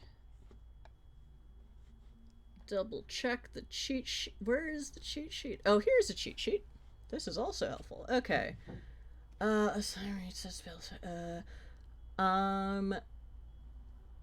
You also get a bonus for using a yantra, which is just a somatic component. Right. You also have to establish, are you unleashing paradox or focusing it at you? I'll focus it at myself for the moment. Yes, because I have learned the hard way. We've all learned the hard way that I need to not forget that step. Yeah. Ooh, this is a very handy cheat sheet. Just put the paradox in your chest compartment. That's where the computer is. Don't put it there. Oh, good point. Okay, so... I put it in my head and hope that it fucks up the AI in there and not myself. Sensible decision. Thank you, RPG bootleggers. Okay. So yeah, roll, yeah. However, Okay. let me see if that costs mana, which you may also have to spend. Yeah. I think it doesn't, because it's part of matter. I think if it were a different arcanum, then... Okay, we'll say that's okay for now. Because also you have no place to get more mana right now. Yeah. Unless you were to, I think, burn it out of your own pattern, which I don't remember the mechanics of in this version. Yeah. Mage stuff.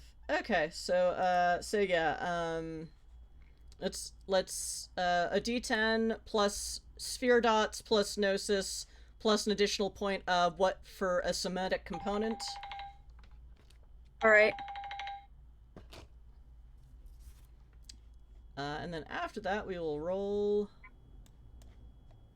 your paradox. Okay. I think I'm gonna use one of our +1s just cause. Okay. Absolutely. Yeah. So this is going to be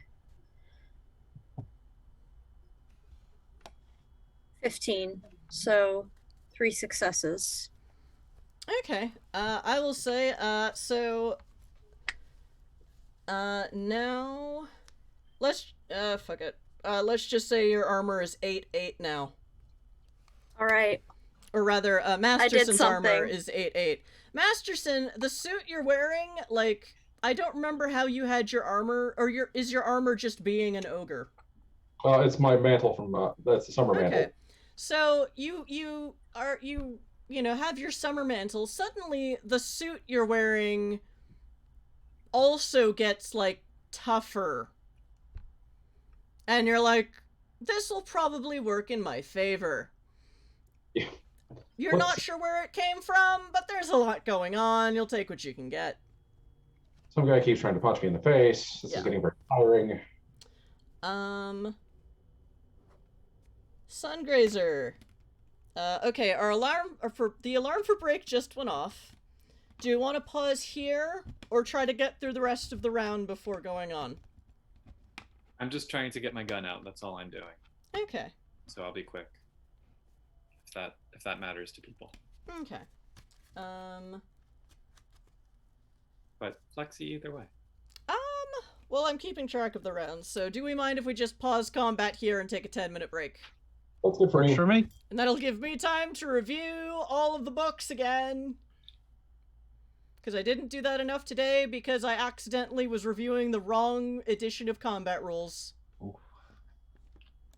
What's even sadder is that past Chris already reviewed and made a whole note document on the right edition of combat rules. Yay, brain fog. Alright, so chat, we're gonna go on a quick 10-minute break.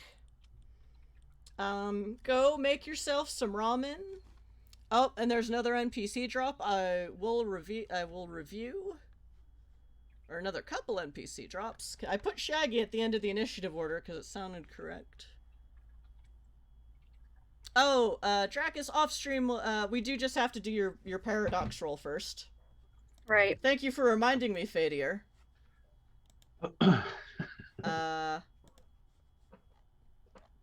Fadier has pretty much already decided how it will manifest, so yay. Paradox cat, my best friend. Woohoo. I mean, at least it's not a goose. There's another GM +1 as well. Ooh, Indeed. thank you. Alright, step 8, paradox. Paradox pool.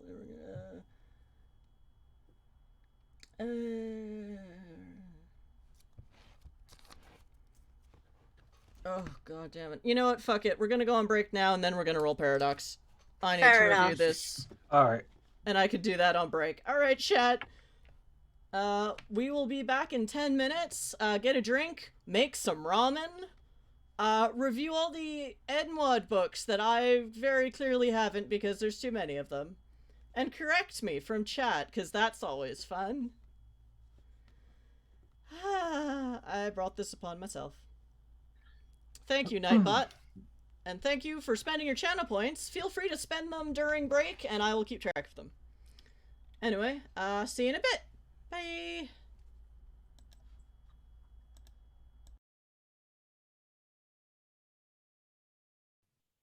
And the audio is on. Hello, chatlings! We are back!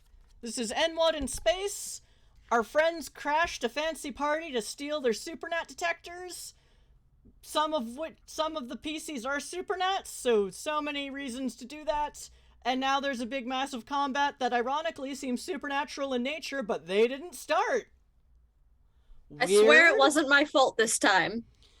The party is on fire and it isn't my fault. Except I ended up in a space broom closet. It isn't technically on fire because Sungrazer asked me that during break, so there are no open flames because it's the future and you can replace that with the hologram. Yeah, that's fair.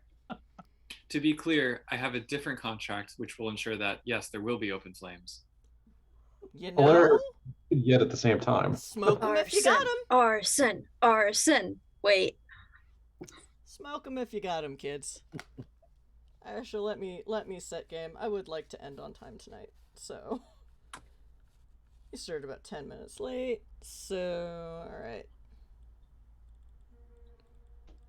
go for another hour. All right, and I was keeping track of combat.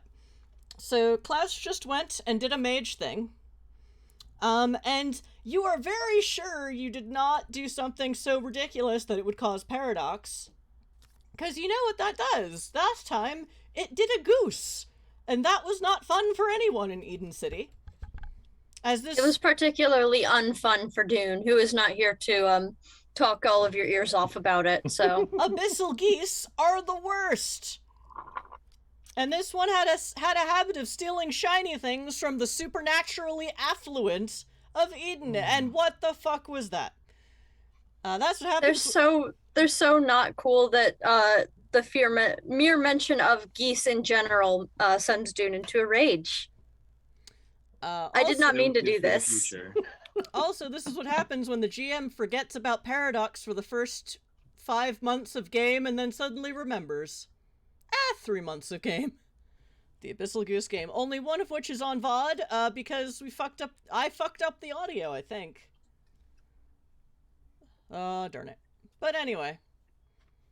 Meanwhile, Fadier just bought us a Paradox cat. So, Craig, you do your spell thing. Your mage bullshit. You know it went well. You know it wasn't so, blatant that it required a paradox roll. And yet, you hear at your feet. And you look down, and there is you would say it's a black cat, but much like the uniforms of the private army of security dudes, it seems to not so much be colored black as it is absorbing the light. It's a void cat. It is an actual void cat, and the void is looking at you with an expressionless void cat face. Yes, it's Vanta Black. Woohoo! Or some future version that's even more Vanta than Vanta. And so you have this now. It's not like you don't know what is gonna happen with this cat, but it's not the cat's turn, so there we go. The cat is just here to remind you that you are a mage, and being a mage has certain responsibilities and backlashes. Whoops. Tell your void cat. Yeah, good. We have an NPC void cat. And yeah, so now it is Sungrazer's turn. Sungrazer, you are getting your gun. You have a redunculous amount of supernaturally enhanced speed. So I'm gonna say all you have to do now is, and basically all of the security guards in this part of the building are frozen, but not attacking you. And I'm not making a threatening action, so they wouldn't see me anyway. So, you still have the tag for your box that your gun is in. But there are security cameras in this room. So, if you want to avoid those cameras, you will have to make a larceny roll. I am still currently invisible to them. Oh, you are invisible. That's true. Okay, then,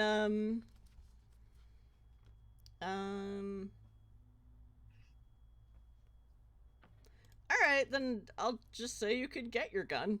Yay! But, you won't be able to fire it at anyone in the room until next round. I get my gun and I start sprinting back. Okay. And now security goes. My favorite part of this is that I don't show up on cameras because of my contract, which means there are people dogpiling around me, and there's just this void in the middle of it that is the center of this, where people are punching things. It's not really a void anymore because it's full of thorny vines. Right. And it does it mean specifically that you're invisible to cameras, or that the cameras are giving you an alibi? No, I don't show up on security cameras. Ah. I don't show up on security monitors. Okay. Before the thorns appeared, they were like, "Why did they decide to have a mosh pit here?" Yeah, it's just a weird. And why didn't the Supernat detectors pick it up? Oh, right, because someone turned them off. Also, my defense has gone up by 3 points because of the armor. Okay. So now it is a negative 11 to attack you. Correct. La la la. We are doing our best to make sure that you do not die. So I'm basically just rolling to see how badly security injures themselves. I'm trying to make sure nobody gets hurt or dies. Ooh. That is a 10. 14. So just... Did they make their athletics check to be able to punch me? Oh, that's true. Okay, so that's a 24. I think it's dexterity athletics. What is... kept that page up for just this reason. Changeling book tab, where are you? La la la. Yeah, it's dexterity athletics. Dex athletics. With a minus 4 penalty.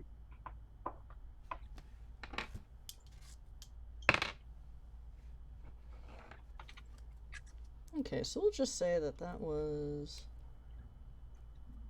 Dex Athletics 6 plus 14.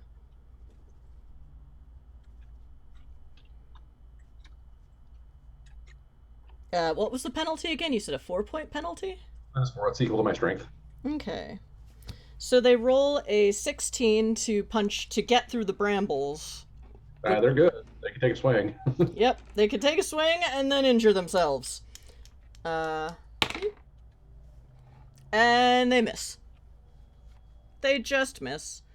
Actually, no, 2 more security guards. There now is really beginning to be a dogpile because a 3rd security guard tries to punch you and tumbles over the other 2, and now they're just a pile of bodies that are still trying to attack you, but not very well. Still, no one's drawn a gun, which is weird. So security's out. Security's done with their roll. Masterson, it is now your turn. So there's a pile of security guards in front of me? Now it is officially a pile. And I step over because the someone pile. rolled a 1. And I step onto the pile and up onto the stage? Yes, you can. Well, it's not really a stage. You can step onto the first step of the flight of stairs leading up to the stage. Wherever the piano is. Yes. I will step up onto that. That is pretty high up. It will take your whole movement to get there. I have no reasons to not do that. Okay.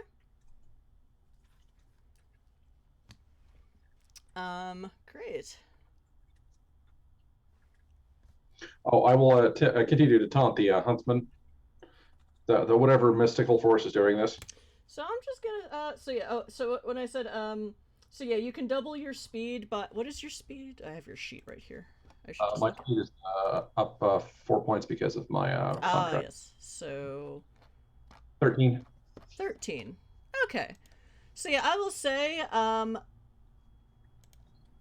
well, I'll say without even making you roll, you look you stand on top of the guards, you look up at the stage, and there is no one on it.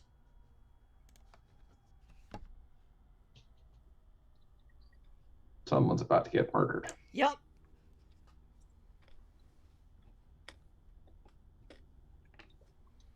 There is no one on it, and I won't even make you roll.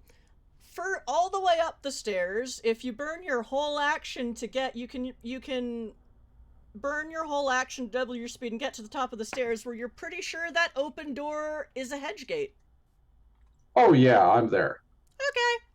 So, yep. Gee, Chris, why is this combat so weird and yet no one's getting hurt? Yeah, So yeah, by leaving through that door, you are effectively, exiting the combat. You will be in limbo until the combat behind you ends and the other players decide what they are doing. And then we will catch up with you and what's happening to you on the other side of the hedge gate. Is that okay? I'm perfectly content with that. Okay. So without making the other players roll, because you're not trying to hide from your own team, and Guildenstern, I'll say that you get to the door in time to see Captain Masterson rushes up very fast that central stairwell that had the stage on it. The stage is empty. And Masterson books it through a door at the top of the stairs. Guildenstern, you are also reasonably suspicious that that's a hedge gate.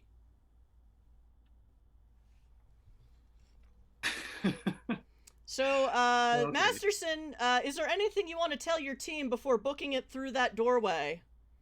Or do you not think about it? I'll send a note to Guildenstern. Hedgegate, gotta get my daughter. Bye. Just gonna stare Wait, at that. Wow, okay. Because that's the thing. I mean, I wasn't there to see the whole like moment that you had, or no, I guess I was there Well, for part of it. I also didn't specifically describe what was happening there. Because again, No, in-game secrets. Just because when she was playing, he had that like moment of reverie, which was like, what was that all about? And then it's like, oh. Ooh. So. Well, that makes sense. Yeah, so, Captain Masterson, you have taken no damage in this combat, and you are now out of the combat. Without you, I believe, does that briar patch persist, or does it just fade away? Let me check. I think you mentioned that it followed you earlier. Oh, that's right, it does follow you, except, so basically, Masterson books it, and, like, the whole mass of thorns starts tumbling up the stairs after him.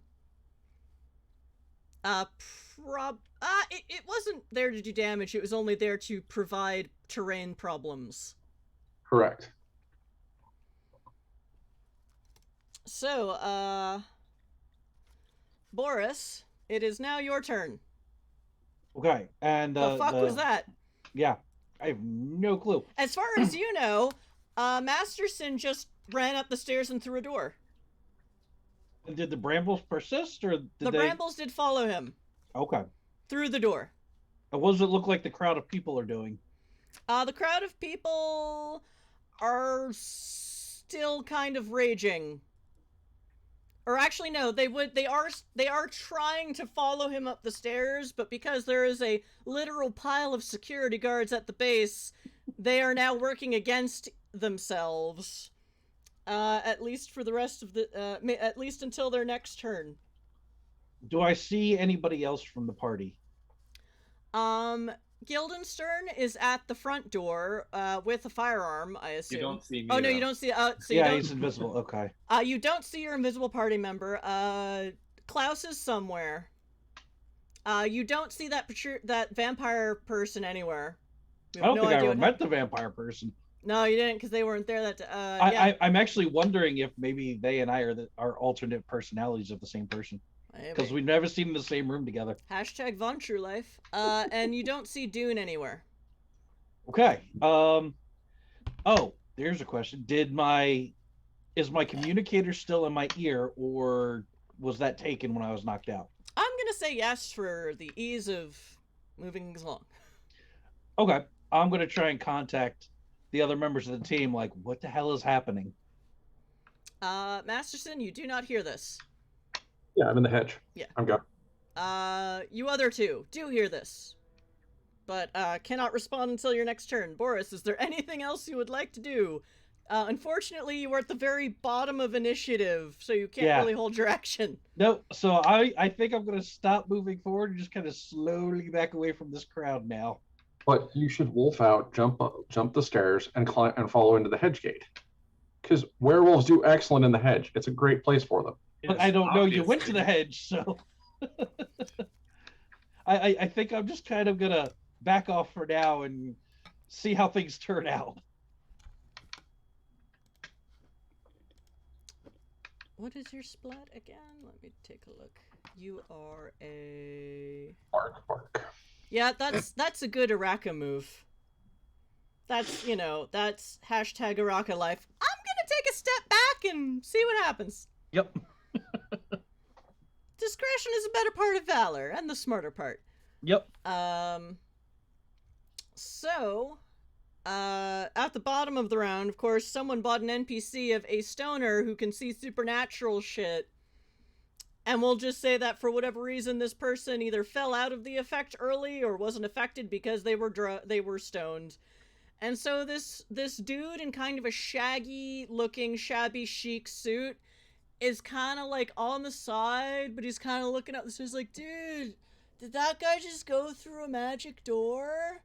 Like, did anyone else see that? Is that a magic door? What? And smokes something, and no one is paying any attention to them.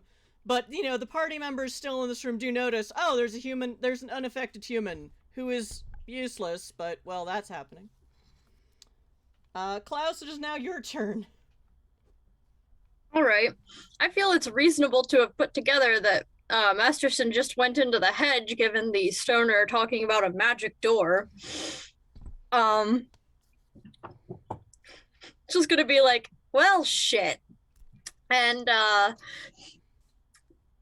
answer Boris, be like, think Masterson's in trouble, I'm going to follow him. And I'm gonna do that. And on my way by, I'm gonna slam something in the hands of the stoner, like, to just say, like, get out of here. And just follow. Okay. Aren't you Operation Rescue the Floof? I'm on it. I have it in mind already. I'm not actually sure I know about the floof in character. You probably heard us talking about the Floof. Yeah, I mean, you all had your own communicator buds. Yeah. Okay, so you were gonna burn your you were going to just speed. Yep. I'm just gonna follow Masterson. Okay, which let me take a look at your speed, because It's 5, I think. So Nope, yeah. it's 8. Okay. My size is 5. I'm an idiot. You're pretty far from the stage, but I mean, well, we'll get to that in a sec. So you start booking it towards the door. Sungrazer, what do you do? I would like to try to locate the floof. Okay, that will be Wits Composure or Wits Investigation, whichever is higher. Since the floof is not a supernatural creature. Yes. Is it screaming floof because there's a hedge door? Because that would be... I mean, it's been probably screaming floof this whole time. That's because, true, yeah. You know, whatever was happening was not affecting the floof. Yeah. For some reason. So the floof's just been, floof! Floof! But there was such a cacophony that it was a little muffled, Yeah. but... Well, I'm gonna try and locate it. So there is no penalty because the floof is yelling floof. Alright. I'll do Wits Composure. What's our +1 pool? I know it's a little ridiculous to spend the +1. Doesn't matter. 17? We are currently at 19, because you spent 2, Oh. but, chat bought 2. Yay. I'm gonna drop 2 on this. Okay, that's fine. With everyone's permission. Go right ahead. Rescue the Floof. Okay. They're there to be used. More NPCs for me! 14. So 3 successes.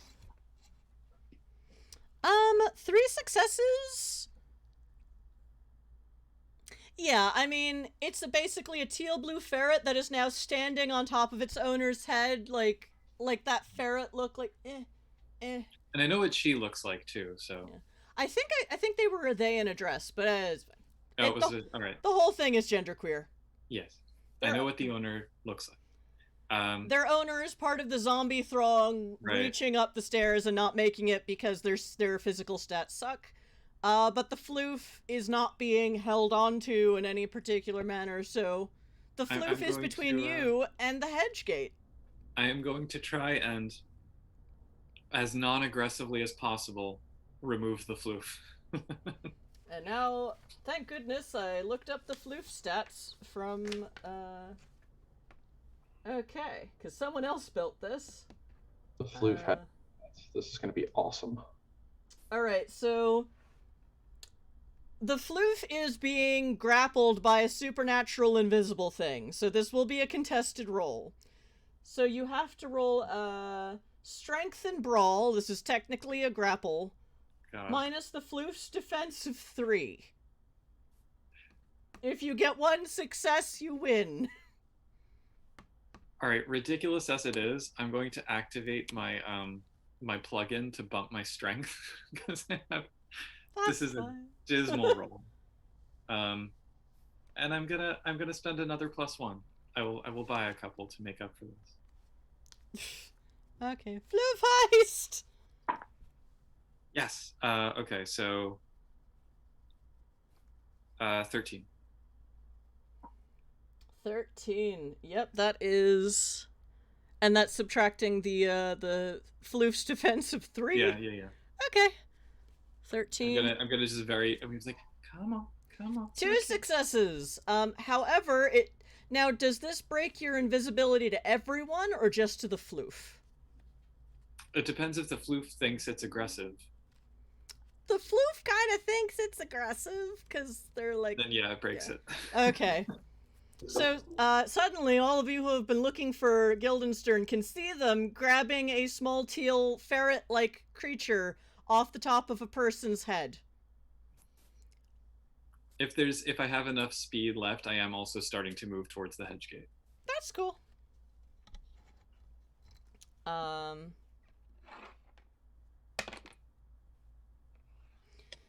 Security is just getting its shit together and starting to move up the stairwell. But still not attacking anyone in this room. And Masterson is out. Boris, what are you doing? Oh, Masterson's in trouble? Well then, I guess we should try and help. How far away is the staircase? Pretty far, but if all PCs are heading for the same magic door to fair escape combat in a mass full of zombies that are not attacking them, I'm probably just gonna narrate that it happens. Okay, I'm just trying to think.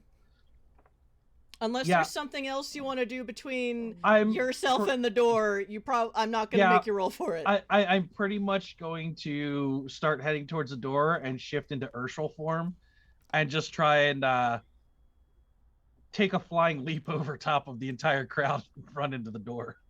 And let me double check those new stats. Luckily, the werewolf sheet has all that set up. Urshel. Yep. Okay, that's the near wolf form. Yep. So you basically turn into a direwolf. Yep. Okay. So if any, everyone else has an initiative before you and is facing forwards, and you're behind them. So none of you yet see the direwolf. But this is gonna be interesting. Your speed is now a 15. Yep. So you're almost as fast as me. Yep. So there is suddenly a big, what color is your wolf form? Like, what color is your fur? He is kind of black streaked with gray. Okay, so they see so anyone who might be looking sees a dark blur, boom, up the stairs. Craig Daniels, this large, fluffy blur runs past you, but you're not really sure what it is because it's moving so fast. But without incident, all three of you make it through the hedge gate. Just before we go through, I want to quickly text Petruchio and Dune and say, like, go onto the hedge. Because they might not know otherwise. GTG hedge! Yeah, basically. Just on the group chat. Okay. So yes, this combat is now over.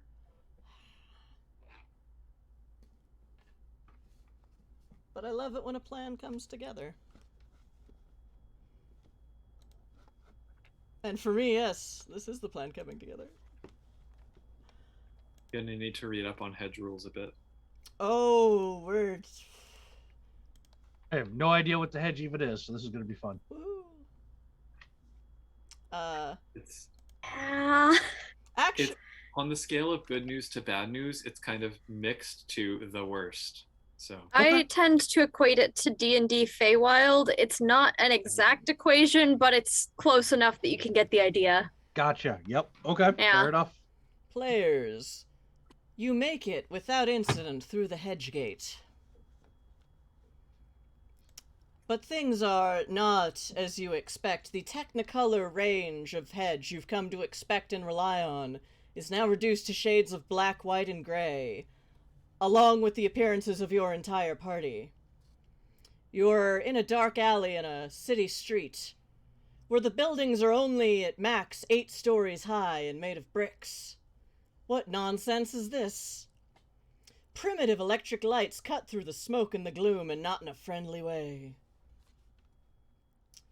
All of your clothing is strangely samey and well cut and well tailored. All of your equipment is downgraded to what must be some kind of Stone Age tech of a mythical alien bygone era. But then, it's the hedge. Myths are nothing if not alien. Masterson, Private Dick, your quarry is nowhere to be seen in this alley. You still are wearing the same mask you wore when you left the party just now in shades of black and white. You're quickly joined by your Friday sungrazer, who is wearing a cute, closely cut skirt suit and a fedora. And then you are joined by Boris, a more recent addition to your party. He's a copper on the drift. But he's a big dog. Oh, he's well, he is also a giant dog. You somehow inherently know he's a copper, but also a direwolf. Followed by Klaus, the 2-bit dope peddler.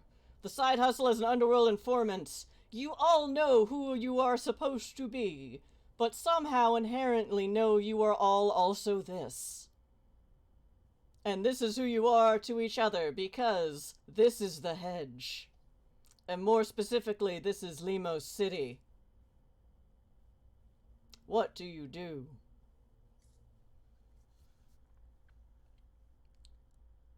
If I did it too subtly, yes, you are suddenly stuck in a 1940s noir world, because there is no rails when the hedge is in your game.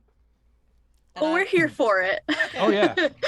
Let's see if I can turn my screen black and white today, because I couldn't last time.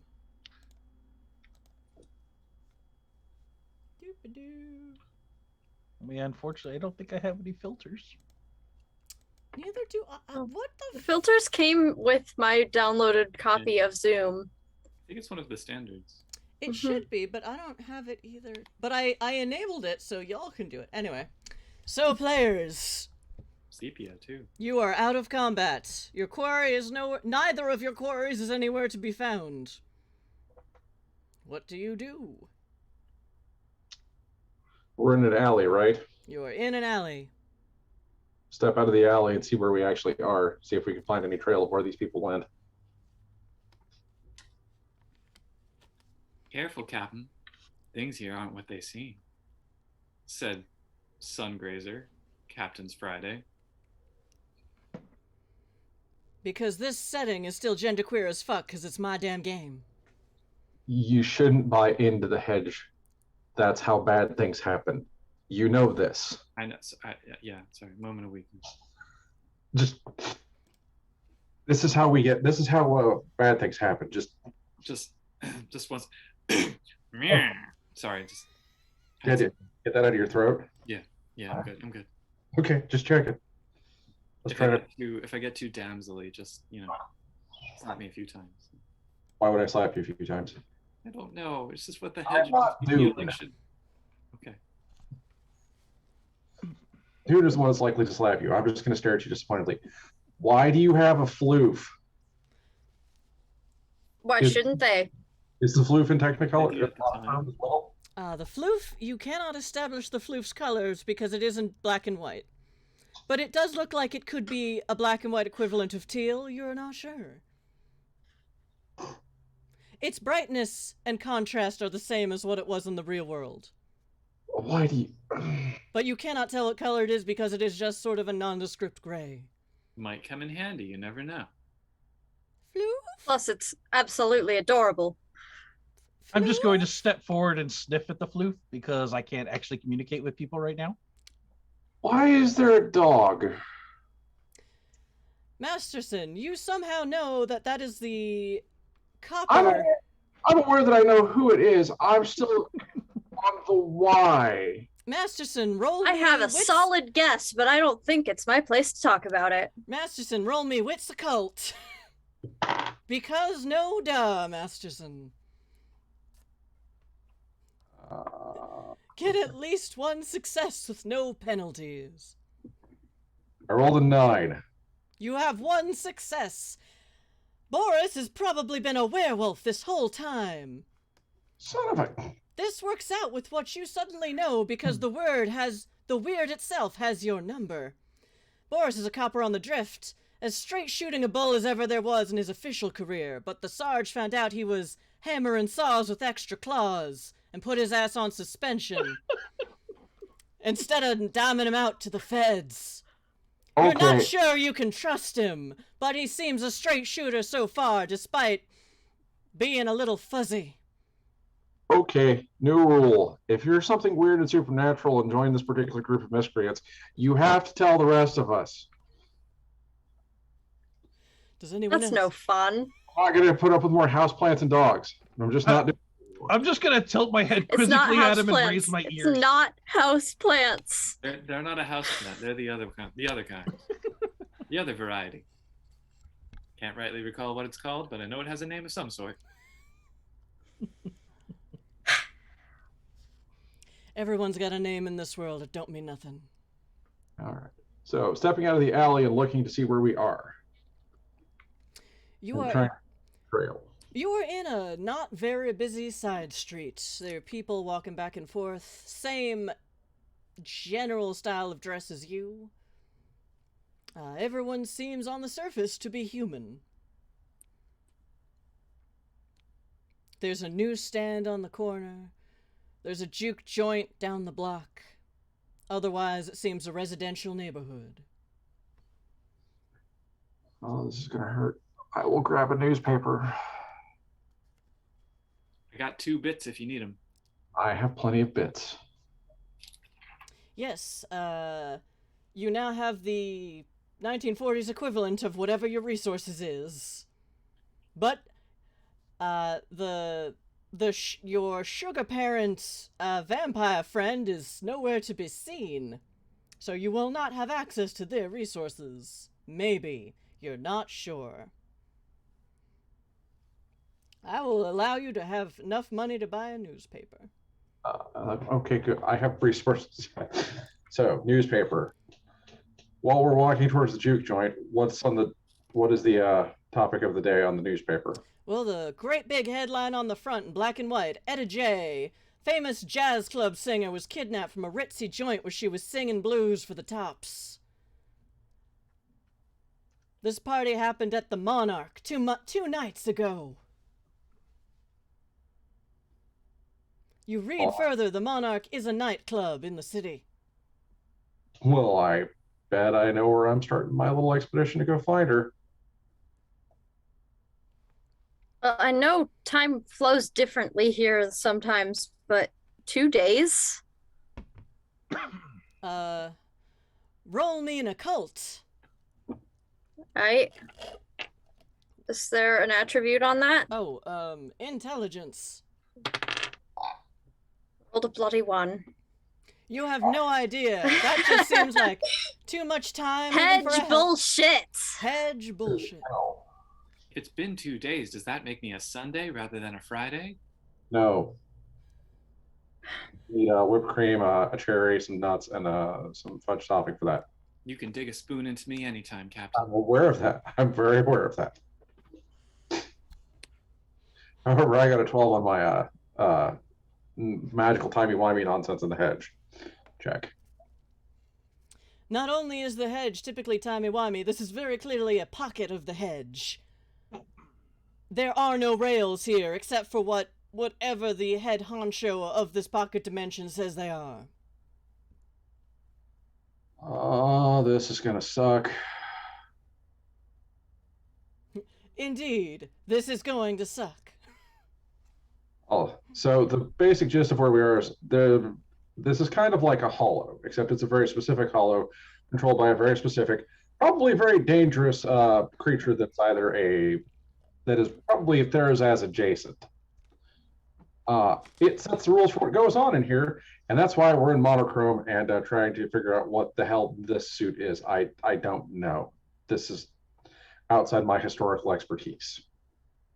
The suit Question looks for good the on GM. you. Indeed. You said all of our tech has been set to a 1940s equivalent. I'm like half tech. What does that mean? You are now clockwork. Okay. Congratulations, you are now steampunk. Actually, you are now diesel punk. Yeah, I've been like the solidly in the robot. diesel punk realm creatively recently, so like this is really cool. But like All of your fake limbs and strange clockworks are well oiled, so they are not giving you any penalties on your stealth. Friday, your gun is now a 6-shooter. And I'll bet my veins are humming like vacuum tubes. I mean, that would be the equivalent, right? Probably. No, you might have power. We might have power lines, depending on where we are. I already established there are electric lights. Yeah. It's the 1940s. It's not the Dark Ages. Yeah, To us, it basically is. That said, your characters, not knowing anything about Earth's history, find this a very strange alien world in character. Yeah, I don't know what the hell's going on. Very strangely primitive. Is this some kind of strange colony world? I have a recommendation. I think at this point, Captain, you should probably tell us why you ran in here in the first place. It's important to me. All right. We need to find the musician to get her the hell out of here before something bad happens. You can appreciate the badness of that. I surely can. Let's go shoot a Therazaz in the face and see what it does. Historically, that's been mixed results, but I'm all for it. We're pretty good on the results for punching a Therazaz in the face. I think we've succeeded once out of one attempt. Masterson, would you like to give me another int occult roll? 10. One success is enough. You are very sure that Etta J was not a changeling during the concert. I was hoping that was the case, but you know. That said, once a human has been into the hedge, sometimes they come out dream-touched. Yeah, that's also not good. And it's not exactly as bad as being a changeling, but it's not good either. No. So. It means the weird has her number, possibly for the rest of her natural lifetime, but who knows how long that will be in whatever world you come from. Weird's got enough of our numbers to fill the downtown phone book. Yeah, about that. I'll ask the since I think we haven't really moved from the newspaper shack. I'll ask the guy who's selling newspapers, which way is the Monarch? Oh, well, that's kind of uptown from here. That's kind of, and he starts giving you directions that are more or less easy to follow. It sounds like this place is more or less a grid, but it isn't anywhere nearby. You'll probably have to call a cab. I'm going to pay careful attention to the directions and make use of my hedge sense merit. I believe one of you also has eidetic memory, but I forget who. Ah, yes. You remember the details, I'll figure out how to get us there. A local cab drives by as he's describing to you. It drives on wheels. What primitive nonsense is this? What in the Kentucky fried hell is this? The what fried hell? I don't know, it just came to me. I thought you said to not let it come to you. You know, isn't that a problem now that I'm doing it too? I'm gonna have to Keep each other on something resembling a rail, which evidently doesn't exist here. just Yeah. start repeating, present day things, because this is obviously some far flung in the past corner of some deluded Therazaz's imagination. So if we just, remember science, math, then that should stave things off.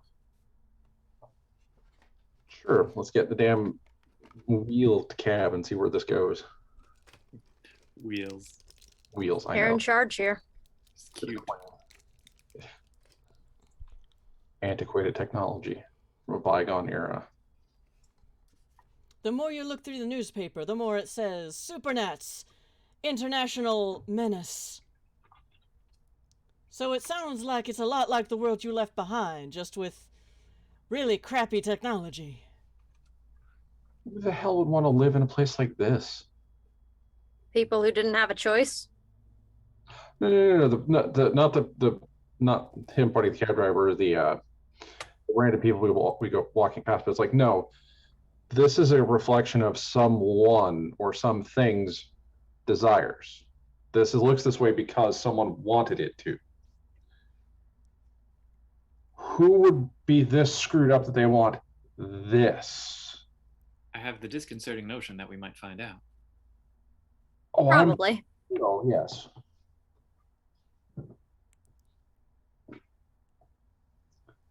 Gabby, Monarch. How do you get them to stop? You just Yum. Hope. They drive remarkably fast for something that only goes on wheels. Friday exposes one leg and puts it out into the street.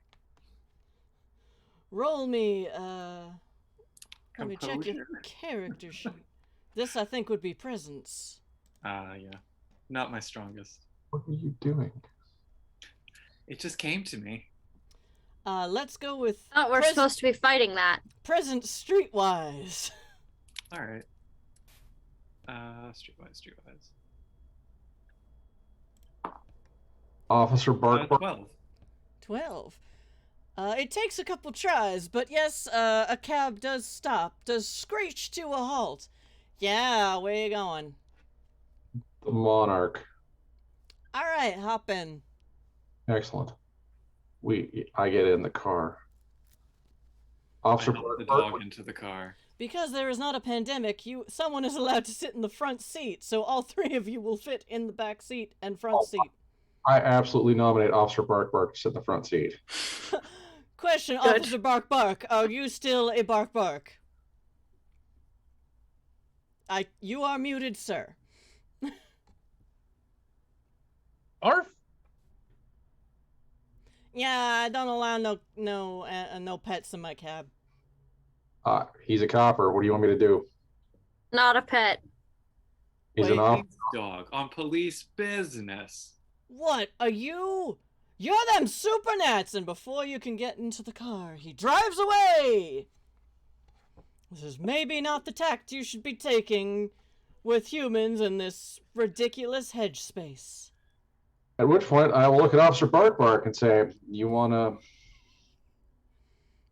maybe join the bipeds?" All right. I'm gonna wilt a little bit and whine before changing back into a human form. Oh, thank God he's wearing pants. Yes, I'm at the point right now where my clothes actually shift with me, so we're still in good shape there.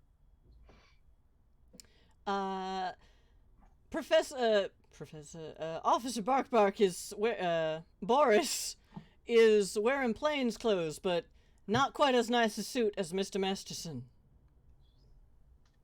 I'm sorry, Captain Masterson? Who knows? Lots of people become private dicks for a lot of different reasons.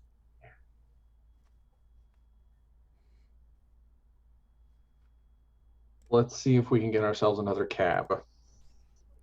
Now that there's 4 of us and none of us are shedding fur. Friday begins rolling up the skirt for the other leg. Make me another roll. Present streetwise. Fun fact, chat. Yes. The hedge remembers all of human history, mythology, and imagination, even if humanity and its offshoots have forgotten. So what are the rules for a double crit? What was your total roll, Friday? I rolled a 10 and then another 10. So you got another roll. Oh, All right. 27. holy crap. Like a 6-point crit, I think. A 27 would be 7 successes. So 3 cabs suddenly screech to a halt and almost run into each other, trying to please Friday's offer. Bare leg. So you have your pick. You can all get into one cab or split yourself amongst 3. No, we're taking 1 cab. So the other 2 that we don't pick, I'll just roll this and say sorry. Yes. Sorry, boys, next time. Where are you driving to? Hello. The Monarch, please, and thank you. Okay, I know where that is. Get in. Hop on in. And you make it to the nightclub without incident. Well, without any more incidents. As far as you can tell. It is remarkably easy to get to this nightclub. Excellent. At least until you get to the front doors. It is open, it is hopping, it is not closed as you would expect a crime scene to be, but it has been at least 48 hours since Etta J's disappearance. Okay.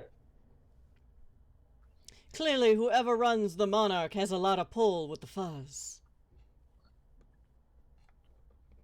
Officer Bark Bark, you somehow know this to be true. They've got plenty. The Monarch's got plenty of people on the take. You literally are the fuzz. Yep. Okay. Unfortunately, you are suspended, fuzz. And there are two very large burly bouncers at the door who appear human. But this is the hedge, and appearances are always deceiving. Out of curiosity, are there anything that look like old-timey equivalents of supernatural detectors on the streets that we can see? Not that you can see. But then again, you couldn't see them in the last place you were either. No. Well, I meant like the more ramshackle ones that we saw in the other neighborhood. By the way, Craig Daniels, if you look into your hollow chest, you have a book. Huh. Hopefully it turns back when you get back to meat space, but who knows? Hopefully. Would the GM do that to you? At this point, you're not sure. I think that means it's safe to assume that there aren't old-timey supernatural detectors here, though. Fair. Maybe just books of how to identify supernats. That might be true. That might be funny. It's like one of those books you find in Skyrim that's like Nightingales, fact or fiction, and you pick it up and you are a nightingale. Well, you open the book, it is entirely filled with ones and zeros. Drat. I was hoping it would be. I can totally read it though, right? I mean, is there a mind magic that does that? I don't remember. I was gonna say, because my brain is half computer. Your brain was half computer. What is it now? Well, I mean, computers run on 1 and zeros, and if you have a vacuum tube in your head, it still somehow works. Because mage bullshit may still be a thing here. I'm totally putting way too much thought into this over the next, 2 weeks. It'll be great. So let's try the easy approach. I will walk up to the bouncers.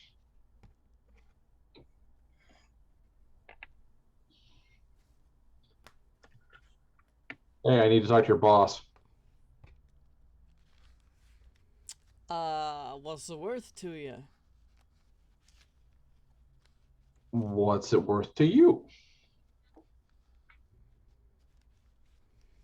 Give him a sawbuck, Captain. That could go a long way. Yeah, I think of Washington. That'll do. Okay. One for each of you.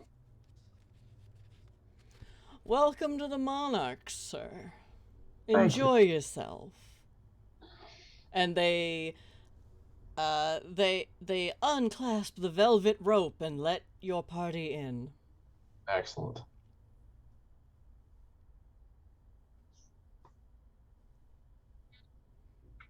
And the joint is hopping. There's a singer, not Etta J, sitting at a piano, possibly male presenting, singing Nature Boy.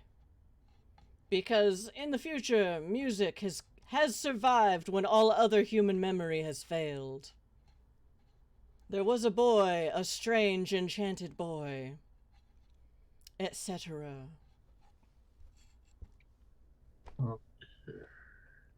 So it's currently a slow dance, I suppose.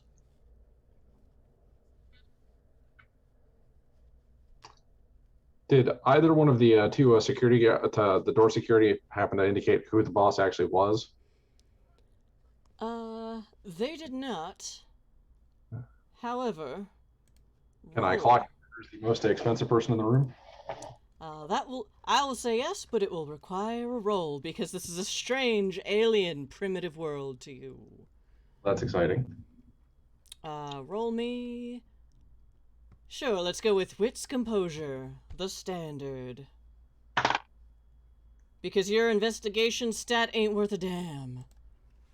It is not. However, 9 plus 14. You definitely see a larger table than the others, situated very close to the stage. Sitting at which is a familiar-looking woman in a very dark, but somehow metallic-colored dress, which seems somehow out of place in the rest of this world.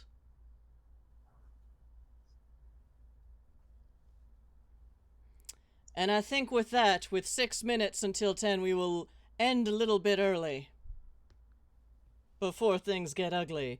But you now all have 2 weeks to decide how ugly you want it to be. Have you seen this? It gets pretty ugly anyway. Officer Bark. Officer Bork. Bark. So, chat, thank you for tuning in tonight, as I took this party entirely off the rails. Because when you introduce the hedge into your setting, well, this is the kind of chaos you can expect to not expect. And when the GM's ADHD brain says, go this way, it's fun, you are implored to follow it wherever it leads. Because I will take whatever focus and energy I can get this month. And I don't want to stop using this voice, but I've run out of water, and so, yeah. Note to self, have more glasses of water in reach before next game starts. So thank you, chat. I took us completely off the rails. Apologies if this was jarring to any of the players. We're here for it. As I said, Absolutely. I've been into diesel punk a lot lately, so It's not where I thought it was going, but that's fine. I mean, welcome to the world of darkness. And I did look it up while we were playing. Apparently, filters are, you have to set it properly on your account. Like you actually have to have a Zoom account and sign in. I did that, though. Yeah. So I'm that's weird. very confused. This also happened during the Tuesday night vampire game, and I couldn't be black and white with everyone else and was sad. Oh. I'm also not signed in, so. Yeah, I know. And I checked my account, and it did set it to, yes, use filters so everyone else can, but for some reason my filters are listed as none. Yeah, that's what I had, so. And I don't know what's going on. You might just have to update or something. Yeah, one of the solutions was to do a full uninstall of Zoom and then reinstall it. No wonder I suddenly wanted to go 1940s computerless world, because computers. Anyway, chat, thanks for coming along on our very ridiculous ride. I can't tell if that Zardoz's I'm going to kill Chris face. It's not. Okay, just checking. Because I generally don't hoodwink my own players this badly unless it's really funny. But I know not everyone has the same sense of humor as me. But yeah, hedge bullshit. Yeah, I'm used to hedge bullshit. This is fine. That said, just because this is clearly someone else's dream doesn't mean there aren't rules you can doesn't mean there are not rules you can't subvert. Yeah. Woohoo! I followed all of those negatives. I'm not sure I did, so thank you. Alright, if you can't tell, I'm the ridiculous GM of this game. We play Exit to Eden typically every other Saturday, but we're going into the holidays, so we'll see what happens. It being the hedge, what happens next depends on who can make it to next game. But, you know, I did the same when running the Dreaming. There was a whole, like, Dreaming trapdoor. There's just, yeah. We'll see what happens. And yes, that's me. I basically just do this. Please join our Discord to get more information on when we're doing stuff when. or what we're doing when. Every other week from Exit to Eden, we run a one-shot indie game. Lately, it's been me running Demon Hunters, because my superpower is building a Demon Hunters one-shot in 2 hours. But also, I haven't had the spoons to chase down independent RPG people who have wanted to run guest spots on our channel. So if you are an indie RPG creator and would like to run a one-shot on our channel with us, you know, drop us a line on our Discord and we can chat about it. Because, you know, I didn't get to go to Gen Con this year and I need my new weird games fix. The one we did manage to get together was Fat Magic sometime over the summer, and that is on our YouTube channel with all of our other VODs. And probably also Twitch, but Twitch managed to make ads worse than YouTube, so don't watch it on Twitch. I'm pretty sure Twitch deletes things after like 2 weeks anyway. It's probably just on YouTube. Oh no, I do I turn them into highlight reels. Oh, okay. And so they stick around, but still ads. Yeah. Twitch, why can't you be more like your cousin YouTube, Twitch? Never thought I'd say that, but here we are. Yeah, so join our Discord, follow us on the Twitters. We're technically on Facebook if anyone bothers to use that, but Facebook actively blocks you from us unless we give them money, even if you follow us willingly. Yay. And that is my whole spiel. Our Tuesday night game is going to happen again. I just forget if it's next week or the week after, because our GM, John, has been dealing with some real life stuff. Mostly just moving, and in New York City, moving apartments is a nightmare. I think it's this week we're supposed to start back up again. Okay. Well, I will make sure to ask him. Oops.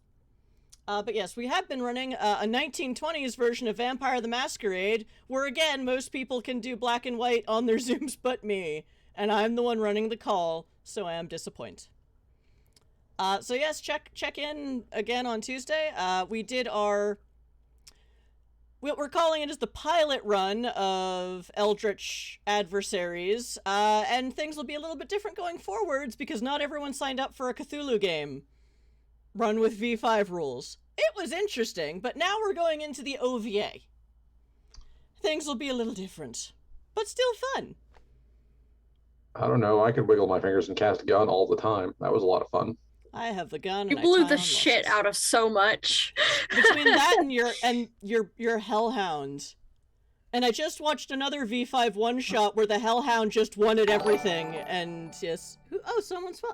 Luna Leche. Hello. You showed up just in time for, well, I don't know, you followed just in time for the end of game, but thank you for showing up. And thank you everyone for showing up who isn't a bot. If you're a bot, we will kill you. Or rather, I will have my mods kill you, because I don't know how yet, and I'm bad at Twitch. I have a mod sword for a reason. Yay! Toss a cheer to, or toss a wave to your elder mods, because we don't have money here, and don't really request it. I forgot cheer also means money. Twitch is weird. But yes, thanks for watching. And I'm gonna go look for someone to raid. So let's do outros. Our players have changed their on-screen order since we did this, so let's start with Friday / 18 billion other aliases now. Friday or Sunday, maybe. Sunday! When not playing Friday or Sungrazer, I'm Puka. You can find me at Pukagar on Discord, Twitch, although I don't really stream anything on Twitch, and recently on Twitter, which I haven't used for many years, but I'm trying to get the hang of again because that's where people are living these days, apparently. So, yeah. Next. Right. I've been playing Craig Daniels / Klaus. I'm Dracus in my regular life, actual Dracus online, just as I am in our chat here. I'm in the Tuesday group, and I sometimes make short films, which there are links to on our Discord, so those are cool. Look them up if you feel like it. Yee.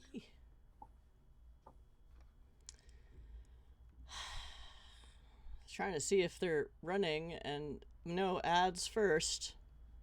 Fucking Twitch. Okay, we have someone to raid. Next outro. Zardoz. I am Zardoz at Once and Future Doctor on Twitter. I make role-playing games. I do some other stuff. 2022 might be a more interesting year for content. Stay tuned. And Officer Bark Bark.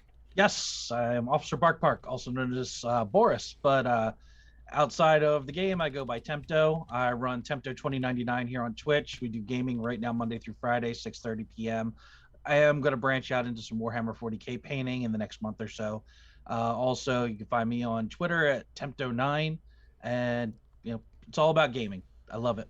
Any kind of game, that's what I love to do. Woohoo!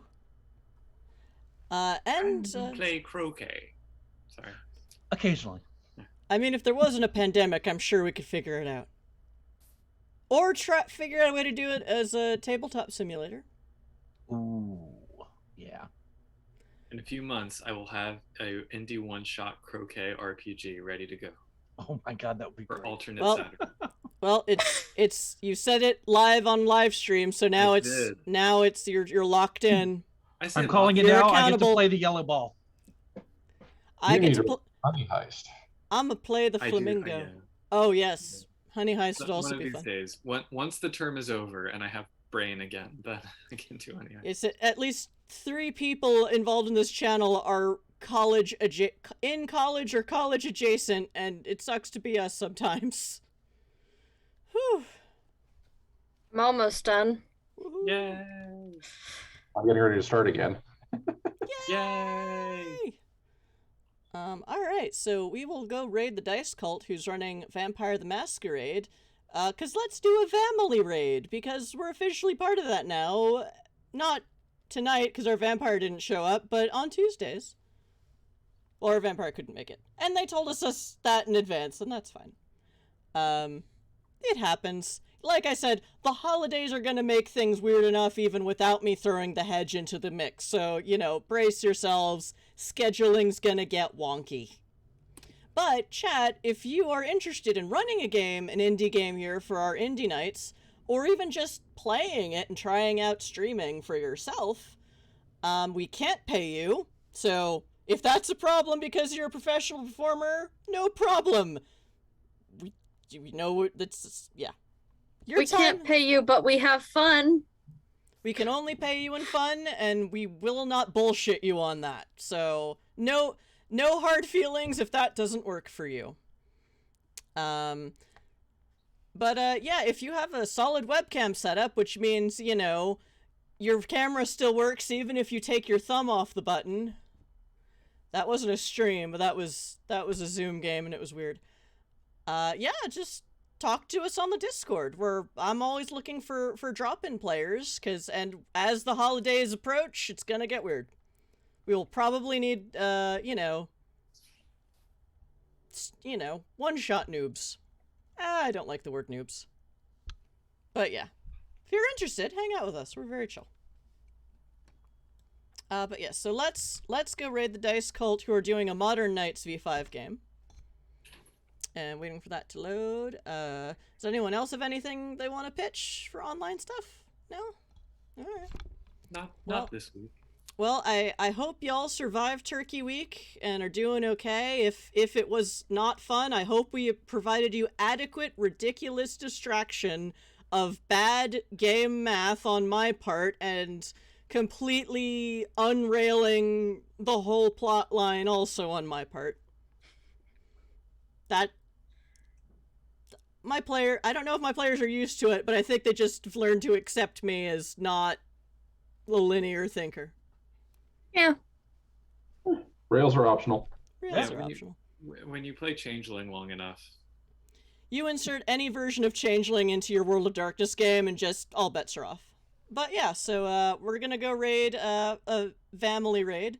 So until next time, take care of yourselves, take care of each other, and I hope you had a good time tonight. Okay, bye!